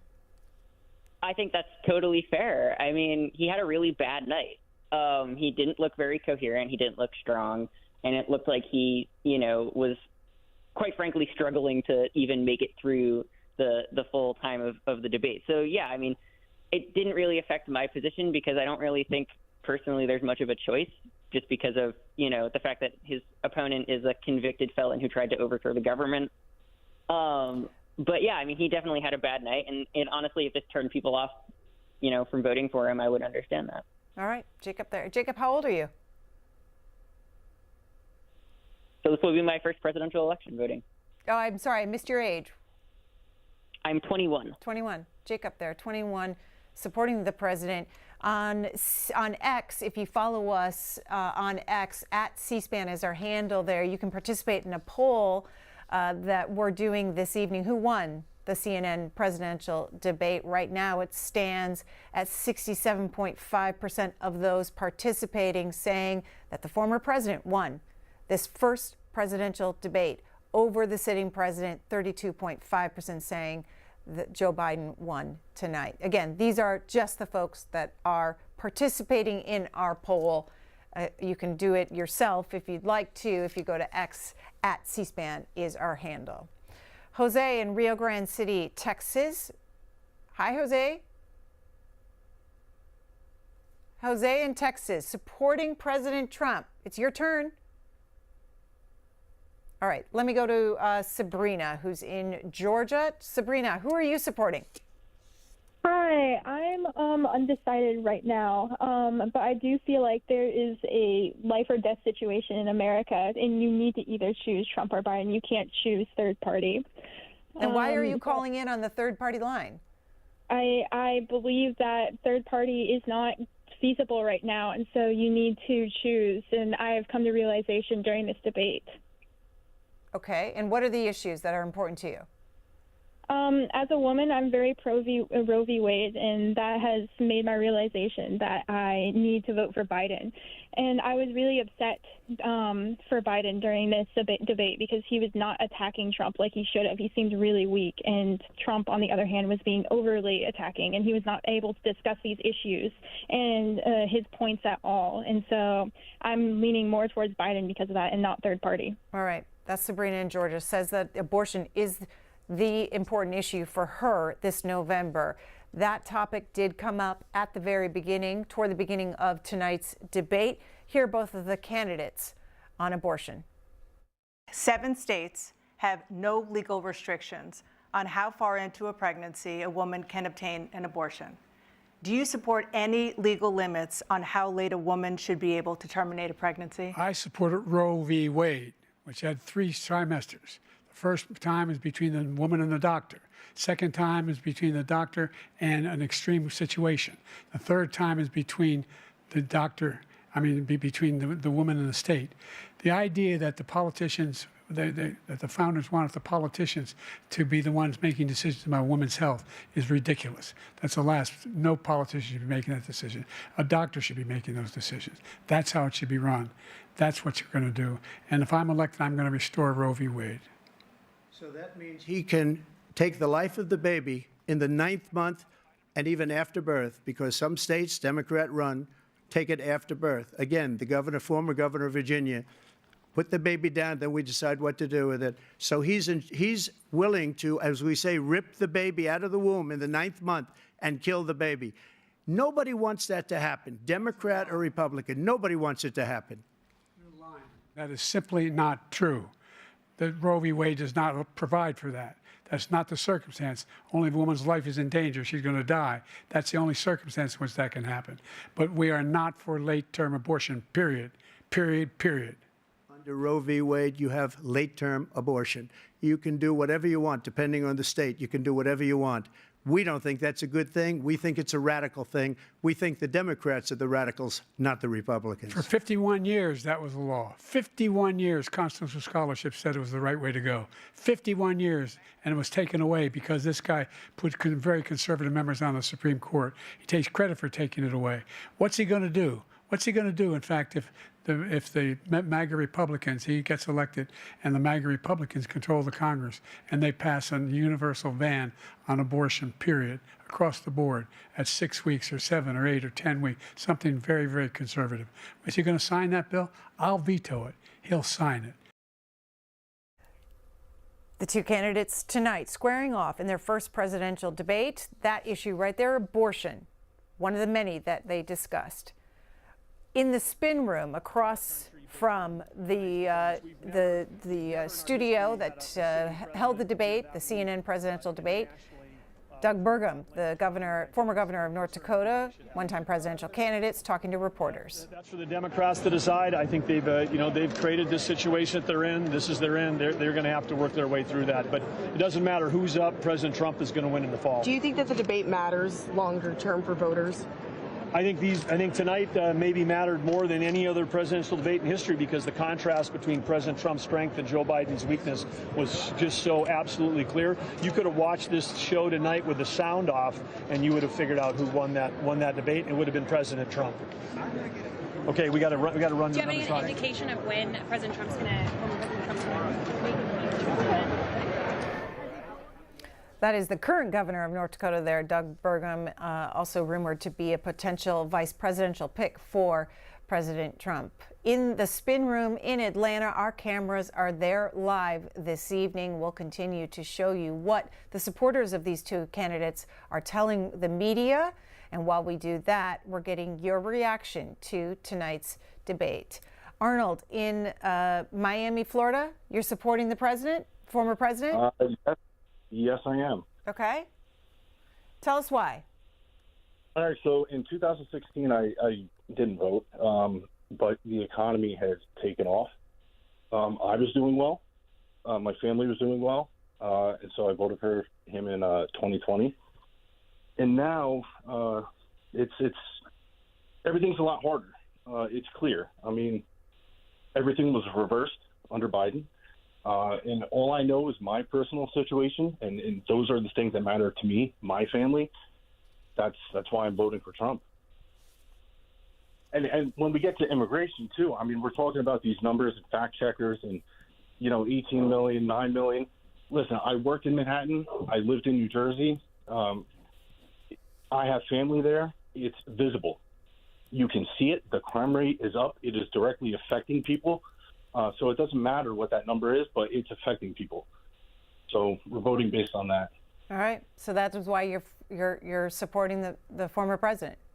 Yes. All right. Do you have any concerns about the former president getting a second term? No, not at all. I mean, when he ran the first time, they said he was going to, start World War III and this and that. None of that happened. He brokered peace in the Middle East. You don't hear anything about that. I'm less worried about that than I am Biden looking like a corpse on TV. All right. Arnold's thoughts there. We'll go to Brandon, who's undecided in Michigan. Brandon, were you hoping tonight's debate would allow you to make a decision? I was hoping that, but honestly, I think it was a pretty bad performance by both of them. Tell us where they both failed, in your opinion, tonight. Obviously, age is a huge factor for Biden, but with Trump, for me, he couldn't stay on topic at all. I mean, there were questions about climate change and how to help people get over addiction, and he kept coming back to immigration. And I'm undecided because I've been a staunch Bernie supporter since like 2016. I did vote for Biden in 2020. Yeah, he's helping people out a little bit. I cannot in good conscience vote for someone who has this response towards Israel. Trump, on the other hand, I'm open to listening to Republicans, but all I hear is things they want to take away from us. All right. Not anything they want to do to help anybody out. All right, Brandon, back in the spin room, Congressman Robert Garcia, Democrat of California, talking to reporters. Every single day. The president is out doing events every single day. He's doing press conferences. He's out there campaigning. And we all see that every day. So this idea that somehow the cold is going to affect the outcome of the election, I think is silly. At the end of the day, he was being honest, and Donald Trump was lying. Sir, is it a problem? Is it a problem, though, that you're getting questions about whether he's going to be on the ticket? Right? I mean, normally a candidate has a bad night and it's on to the next, but you're getting these questions for a reason. How much of a problem is that? Look, I think you're asking the question. We're being very honest and very clear. Joe Biden is our nominee. He's a good man. We trust him. We're behind him. And I think the focus needs to be on the contrast of tonight. The truth is that we had somebody in Donald Trump that all he did was lie every single time. He lied and lied and lied. And so I would much rather have a president that may have had a minor cold or maybe had, needed a drink of water to clear his throat. That's a good man that actually can deliver for the American people. Because I know that Joe Biden is not going to lead a coup and lead essentially an insurrectionist to attack the Capitol. Joe Biden is going to protect the Capitol and protect democracy. We have a convicted criminal in Donald Trump. He's a criminal who faces multiple more counts. And I think that contrast is going to be made to the American people. Go ahead. I was going to say, is it really fair to say that, for example, you're mentioning the conviction, but every indictment, his polling numbers have only increased, his fundraising numbers have only increased? Is it really fair to make that argument?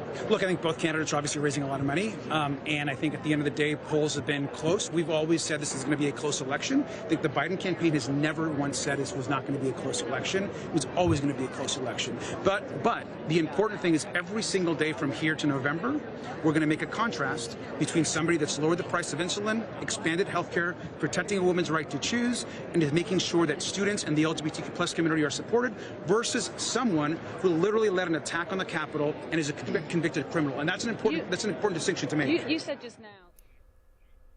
Congressman Garcia there, Democrat of California, talking to reporters. You heard the reporters questioning him about concern by Democrats of President Joe Biden remaining as the nominee. Peter Baker of the New York Times tweeting out, Biden hoped to build fresh momentum by agreeing to debate 2 months before he is nominated. Instead, his halting and disjointed performance prompted a wave of panic among Democrats and reopened discussions of whether he should be the nominee at all. Tim, Hanover Park, Illinois. Tim, what did you think of tonight's debate? I thought it was a joke. I don't even remember. I watched the entire debate, and I don't even remember anything that happened. It seemed like. Can you recall the candidates' positions on one issue that you care about? Yeah, I can recall the answer to the question about child care. None of them answered it, and I thought it was striking because Donald Trump in 2017 doubled the child care tax credit. He does, and I bet he doesn't even know he did that.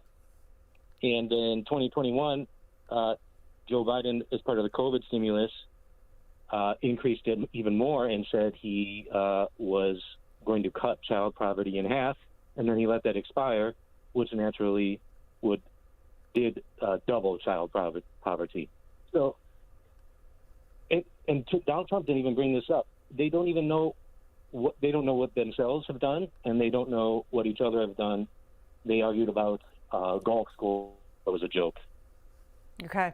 Tim there in Illinois. Matt Visor tweeting out that the Vice President, Kamala Harris, was on CNN following tonight's debate. And this is what she said, quote, Joe Biden is extraordinarily strong. What we saw tonight is the president making a very clear contrast with Donald Trump. She says, yes, there was a slow start, but it was a strong finish. John in Boise, Idaho, supporting the former president. John, how did your candidate do? Yeah. Biden, I don't think he's going to make it another term. He's going downhill pretty fast. Donald Trump, when he was in office, he brought the work back to United States. He closed off the borders. He did bring the work back, which I'm an electrician, so he taxed me, a union electrician, so he taxed me a little bit more and didn't let me do my write-offs and stuff. But I thought it was for the good because we had so much work that was out of control. And so we made up for it. So I think I'm all for Trump. All right. I think he's going to bring back the commodity here and everything, the businesses. And I know Biden's got some business deals going, and there is some stuff going on in Boise that he started, but Trump will do the exact same thing. He will not veto that. He will keep it going and everything. All right. The candidates also talked about immigration tonight several times. And if you missed any of tonight's debate, you'll be able to find it on our website. We're also going to re-air it at midnight tonight in its entirety. Not on the stage tonight, as many of you know, was Robert F. Kennedy Jr. He decided to hold his own debate where he would respond to the questions given to the two candidates at the CNN debate. Here's what RFK Jr. had to say on immigration. Mr. Kennedy, the question which neither candidate answered was, there are millions of undocumented immigrants in the country now. What would you do? Well, I want to comment on their digressions because I think President Trump is right that there's a lot of bad people coming across. I think that's undisputed, and we're seeing rises in crime that are associated with the immigrants. But more importantly, there's just a sheer number of them, and I think a lot of the Democrats allowed this to happen out of a humanitarian impulse, out of the impulse of compassion. But when you're actually down there and talking to people, it's not a compassionate solution. The people that I talked to, many of them have been extorted, they've been exploited, they've been robbed, they've been raped. We have an immigration policy in this country that is now being run by the Sinaloa drug cartel. The Border Patrol takes, because they've been ordered not to do their job, they're, catch and release. They bring them to the Yuma airport, put them on a plane to any destination they want. This is true. It sounds like hyperbole, but it's not. And they pay their ticket. And they get reimbursement from FEMA. It's insane. There's 110,000 immigrants now in New York, and President Trump's right. They're being put up at hotels. Many of them are on the street. They have a asylum court date 7 years in the future. They can't legally work, so they're taken advantage of by predatory employers. We're paying them $6 or $8 an hour, and those employers are bidding against union shops. We're getting paid $35 or $50 an hour, and the union shops are losing the bid. They are camped out in Randall's Island on the playing fields where the children are supposed to be playing for sports. Those fields were closed during COVID. So these kids, these wonderful New York City kids, were scholarship tracked, could not play their sport, and their lives were, and now the same thing's happening. They can't play their sport because there's immigrants. Time is up here. Independent presidential candidate Robert F. Kennedy Jr. on the debate stage in a separate venue. He held that debate responding to what the two candidates were asked at the CNN debate, streaming it on X and on a website as well. We're getting your reaction to CNN's debate tonight, the first in this 2024 election cycle. There are the lines on your screen. Let's hear from Debbie in New York. Debbie, why are you undecided still? Debbie? Hello? Hi, Hello? it's your turn. You are undecided. Tell us why. I am undecided because the choices really between Democrats, Republicans as well as the third party. I mean, it's like we have no hope. It's really discouraging and disconcerting that we have, the choices we have are really disparaging. It's how are we, how and what can we possibly do? Where do we go from here? Debbie, on the issues, who do you lean toward? Certainly Biden. His policies are excellent. He's accomplished so much. The only thing that concerns me is his health, and I wish he was 20 years younger, of course. Do you think he should be the nominee? I cannot say I don't think he should be the nominee. I just wish that we had somebody who was younger, who was carrying the same policy, who was who thinks the same way, who accomplishes the same goals as President Biden does. I really do like what he's doing, what he's done for the country. I like his decency. I like him as a human being, as opposed to Trump, who lies. I think we're all, as Americans, we're all intelligent enough to know when we're being lied to so blatantly. So, Debbie, is there anything that the former president could do to convince you to vote for him? No, to be honest, no. So then what would you do? Because you're leaning toward President Biden, but yet you say you're undecided. So what are you going to do? I am going to wait until the last moment. I have always been undecided, to be honest with you. I was hoping Mitt Romney would run. Oh, God, anybody but Trump, for God's sakes. Okay. Tyler in Fort Morgan, Colorado, also undecided. Tyler, thanks for calling in tonight. Yes, ma'am. I just want to thank you so much for the opportunity to call in. I feel like more now than ever, this country is so divided. We need to come together. I'm leaning more towards Trump. I did vote for him in 2016. He's a viable leader. When he came into office, he did what he promised to the American people.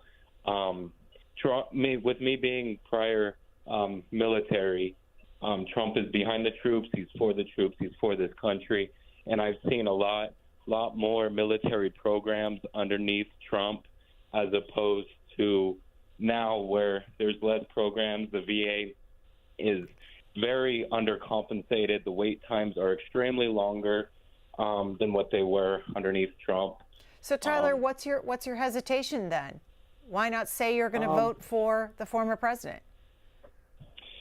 I honestly was just trying to get through on the phone call. Oh, all right. I'm going to go to Roy in Garland, Texas. Roy, you're going to vote for President Biden in November. No, I actually support Donald Trump. The other line was busy. All right. Come on, guys. You got to play along with the rules here. Call in on the line of the candidate you're supporting, or if you're undecided, or a third-party candidate. Debbie in Willis, Texas. Debbie? Yes. Who are you going to vote for in November? Donald Trump. Voted for him last time. I'll vote for him this time because he loves the U.S. and he will get us out of this mess. Biden is too old. I would never vote for him. I mean, he's a joke, and everybody knows it. He doesn't know where he is half the time. Your top issues. The what? Your top issues in this campaign. What do you care about? All I care about is getting Trump in because he'll do the right thing with everything. He will take care of us. Our country is falling apart and everybody's scared. And Biden leaving all these immigrants in. I'm 74. We're all scared because people are being killed. Thousands of them are coming across. And he's not stopping it. Trump will stop it. And I think they should put electric wire up there so that anybody tries to get in, zap them.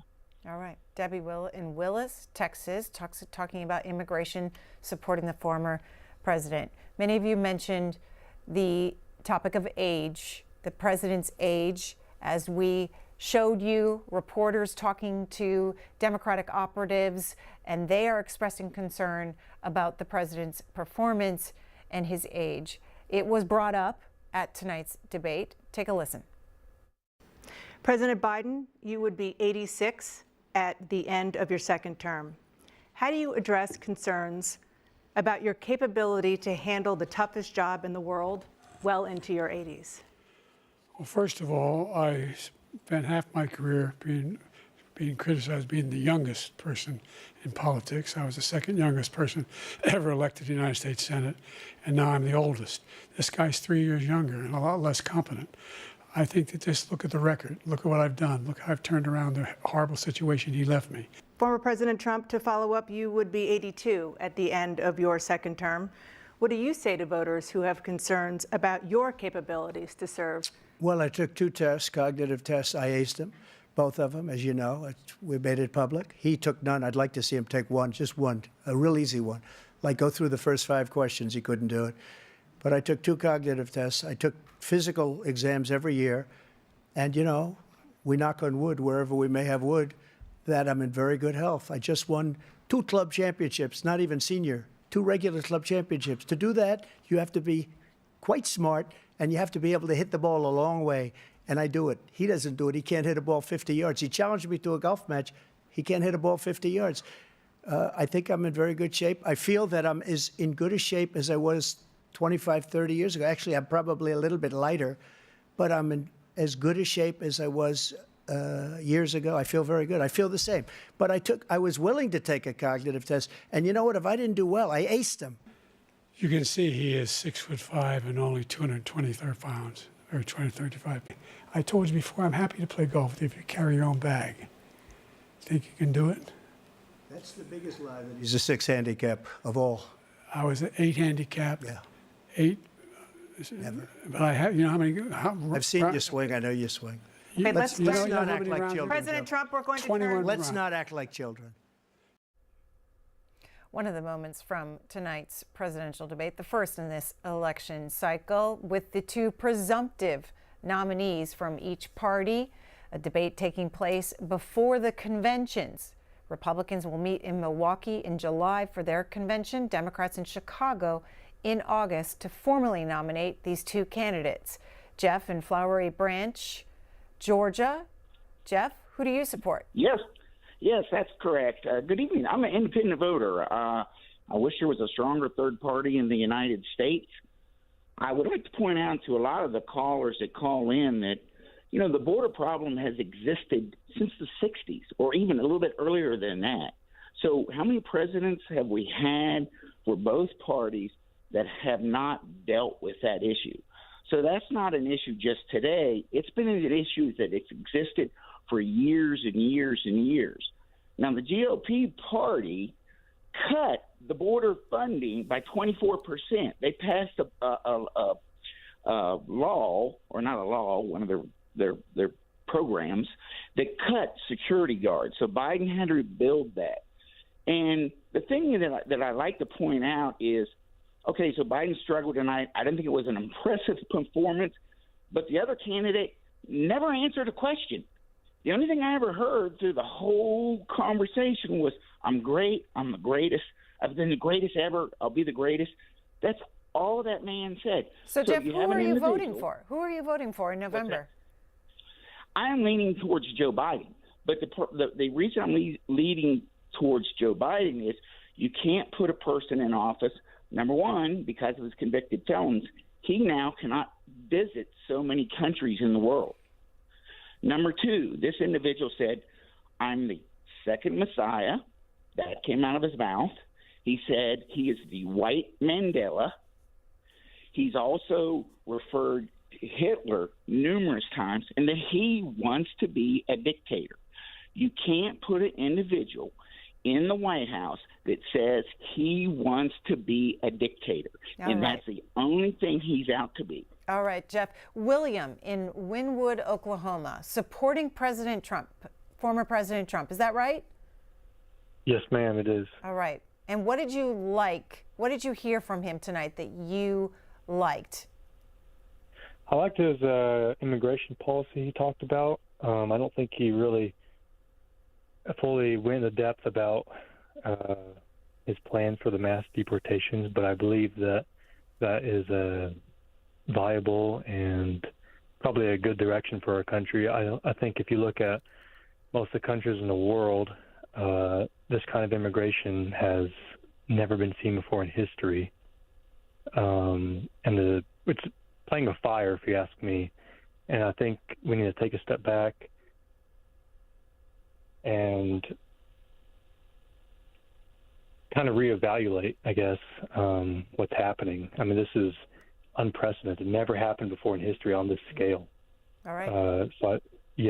So I think his immigration was the big thing I was focusing on. Okay. John, in Illinois, supporting President Biden, right, John? Yes, okay. I am. And tell us why. What did you hear from him that you liked? Well, it wasn't so much what I heard from the president that I liked. It's more what he didn't say. What I mean by that is, I'm counting on President Biden to really take a different stance, especially on foreign policy coming up here, because I think that's one place where, though it is domestic, Trump also really gets through on, with his anti-China rhetoric. Something like that is what I'm expecting to come from the president. John, what do you make of the consternation by Democrats that the president did not perform well tonight? Well, the consternation, that really comes down to, I think, just kind of how, bothered the president seemed to be, at least with Trump's presence there. Again, what I'm really counting on Biden to do, so it is a specific policy option, I want him, and I'm expecting him, to line up several divisions of the Army, roll up Mexico all the way to Colombia, and then drop some paratroopers on Mexico. We'll go to Camille in New York. Camille, you are undecided? Yes. I am. And what did you think of the debate tonight, given you're undecided? Well, I thought the moderators did a very good job. I thought that they asked very relevant questions to issues that a lot of people have concerns about. I was not impressed with any answers from either side. I am a registered Democrat. I did vote for President Biden at the previous election. During the Democratic primaries in New York, I handed in a blank slip because I've been unhappy with how Biden has been running. I don't think I would ever vote for Donald Trump. I'm just really not sure what to do right now with what we're being given.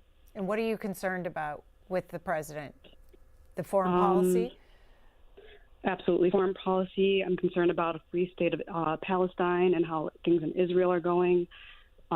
Just concerns in general with Roe v. Wade being overturned, LGBTQ rights, how things are going with education and things that have been passed in other states regarding religion in the schools. And I think that things are just a little bit scary right now. Camille, what should the president do to get your vote? I think he should take a harder stance on a lot of these issues that I mentioned previously. Do you think he should remain the nominee after tonight's debate? To be totally honest, in a perfect world, I don't think he would. I don't think he should. You don't think he should? Who would replace him? At this point, it's June 27th, 4 months away from the general election. I honestly, I don't have an answer. I don't know. Camille there in New York. More of your calls coming up here, but first joining us from inside the spin room is Meg Kennard, national politics reporter with the Associated Press. Meg Kennard, what is the headline tomorrow from this debate? Hey there, it's good to be with you. I think the headline from this debate is it probably didn't change a whole lot of Americans' minds. We often hear that coming into these things, but I would say that coming out of tonight, there are probably those who don't love Donald Trump who are probably still feeling that way, and voters who don't love Joe Biden are probably still feeling that way too. Of course, we're hearing different versions of who won, who lost, and who's up and who's down from a lot of the surrogates doing spin in the room behind me. But it's those voters in the middle who really haven't yet decided exactly what's going on for them when it comes to November 5th. I still don't feel like they necessarily have a clear picture of what they're going to be doing after tonight. And they have a couple more months to decide, but that timeline is getting shorter and shorter. What questions are reporters asking of those supporters for President Biden? What are they asking of those supporters in the spin room tonight? There was one scrum with all of the Biden surrogates. I was in it, and over there were questions about how they felt about President Biden's performance. Were they confident in his performance? And of Gavin Newsom particularly, did he regret not running himself this cycle? And there weren't a lot of clear answers to those. Of course, these are surrogates on behalf of the president, and so they are going to be saying something positive about the performance that they saw. But the questions that came up from reporters like me who were in the spin room, how do you really feel about this? Are you sure? Is this something that you feel good about as a supporter of the president's campaign? And obviously, these are folks who have been supporting President Biden, and they're arguing that this is one debate. And of course, everyone is going to read into certain pauses or other things that happened during it. They're all portraying that confidence. But I can tell you that there are also a lot of texts flying around from different Democrats that I'm in touch with and other former Biden adjacent people that I've worked with in the past who were expressing concern and saying they didn't really like what they saw tonight. So I'm sure that there are a lot of tough conversations happening on that side of things tonight, too. What are the reporters in the room asking of those that are supporting the former president? What are they following up on from tonight's debate? They're following up on some specifics, certainly. Repeatedly, Trump pivoted back to immigration over and over. And so they're asking for clarity on is this obviously still a top issue for him? And what would he continue to say about things that he portrays as Joe Biden's failures along the U.S.-Mexico border? But a lot of what we're hearing unprompted from those surrogates is, yeah, we feel really great about how our guy did tonight. Joe Biden didn't do that well. And, of course, we'd heard in the days leading up to tonight, the Trump surrogates and the Trump campaign kind of portraying this Joe Biden as a very seasoned debater, and he's been doing it for decades.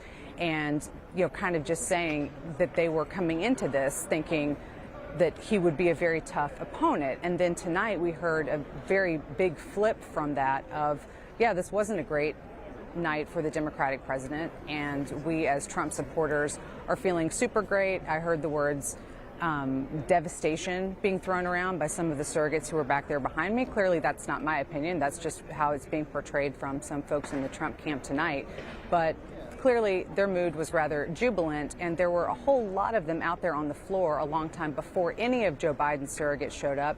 And the last I checked, they were still out there after his surrogates had left. Where do these two candidates go next? Well, the Trump campaign is tonight having a different event with some of those who are purported to be on his VP shortlist. Some of the names that we've heard thrown around as potential running mates for the former president going into the Republican convention that we'll see next month.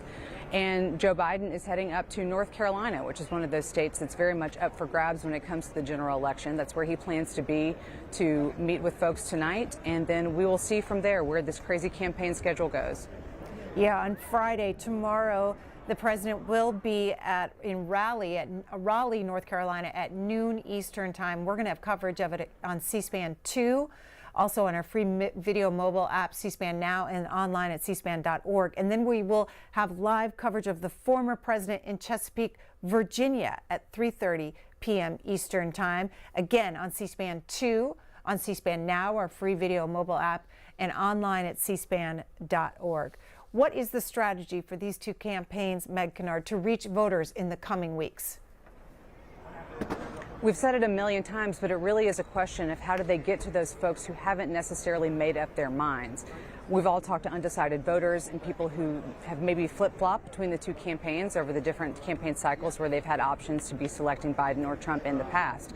But I think they're going to need to be continuing to highlight those contrasts in some of these key issues like the economy, which was the first thing that we heard come up tonight. Obviously, immigration is also a major concern for a lot of voters that I talk to, but it's always the economy that comes up first.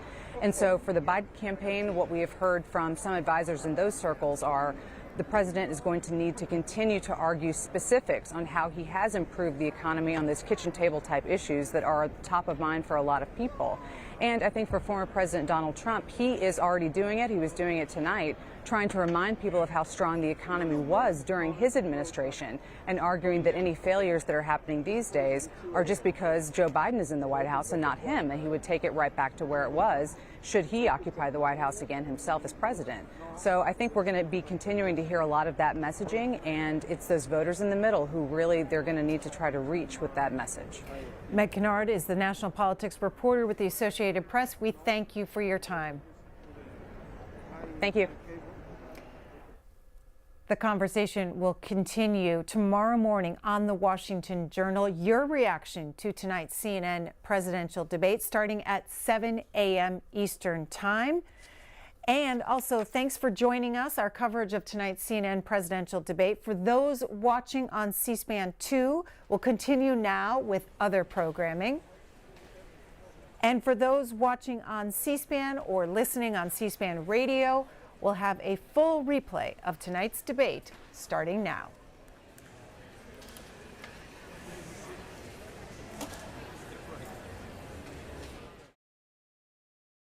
C-SPAN is your unfiltered view of government.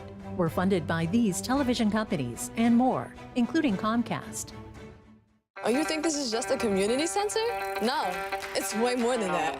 Comcast is partnering with 1,000 community centers to create Wi-Fi-enabled lift zones so students from low-income families can get the tools they need to be ready for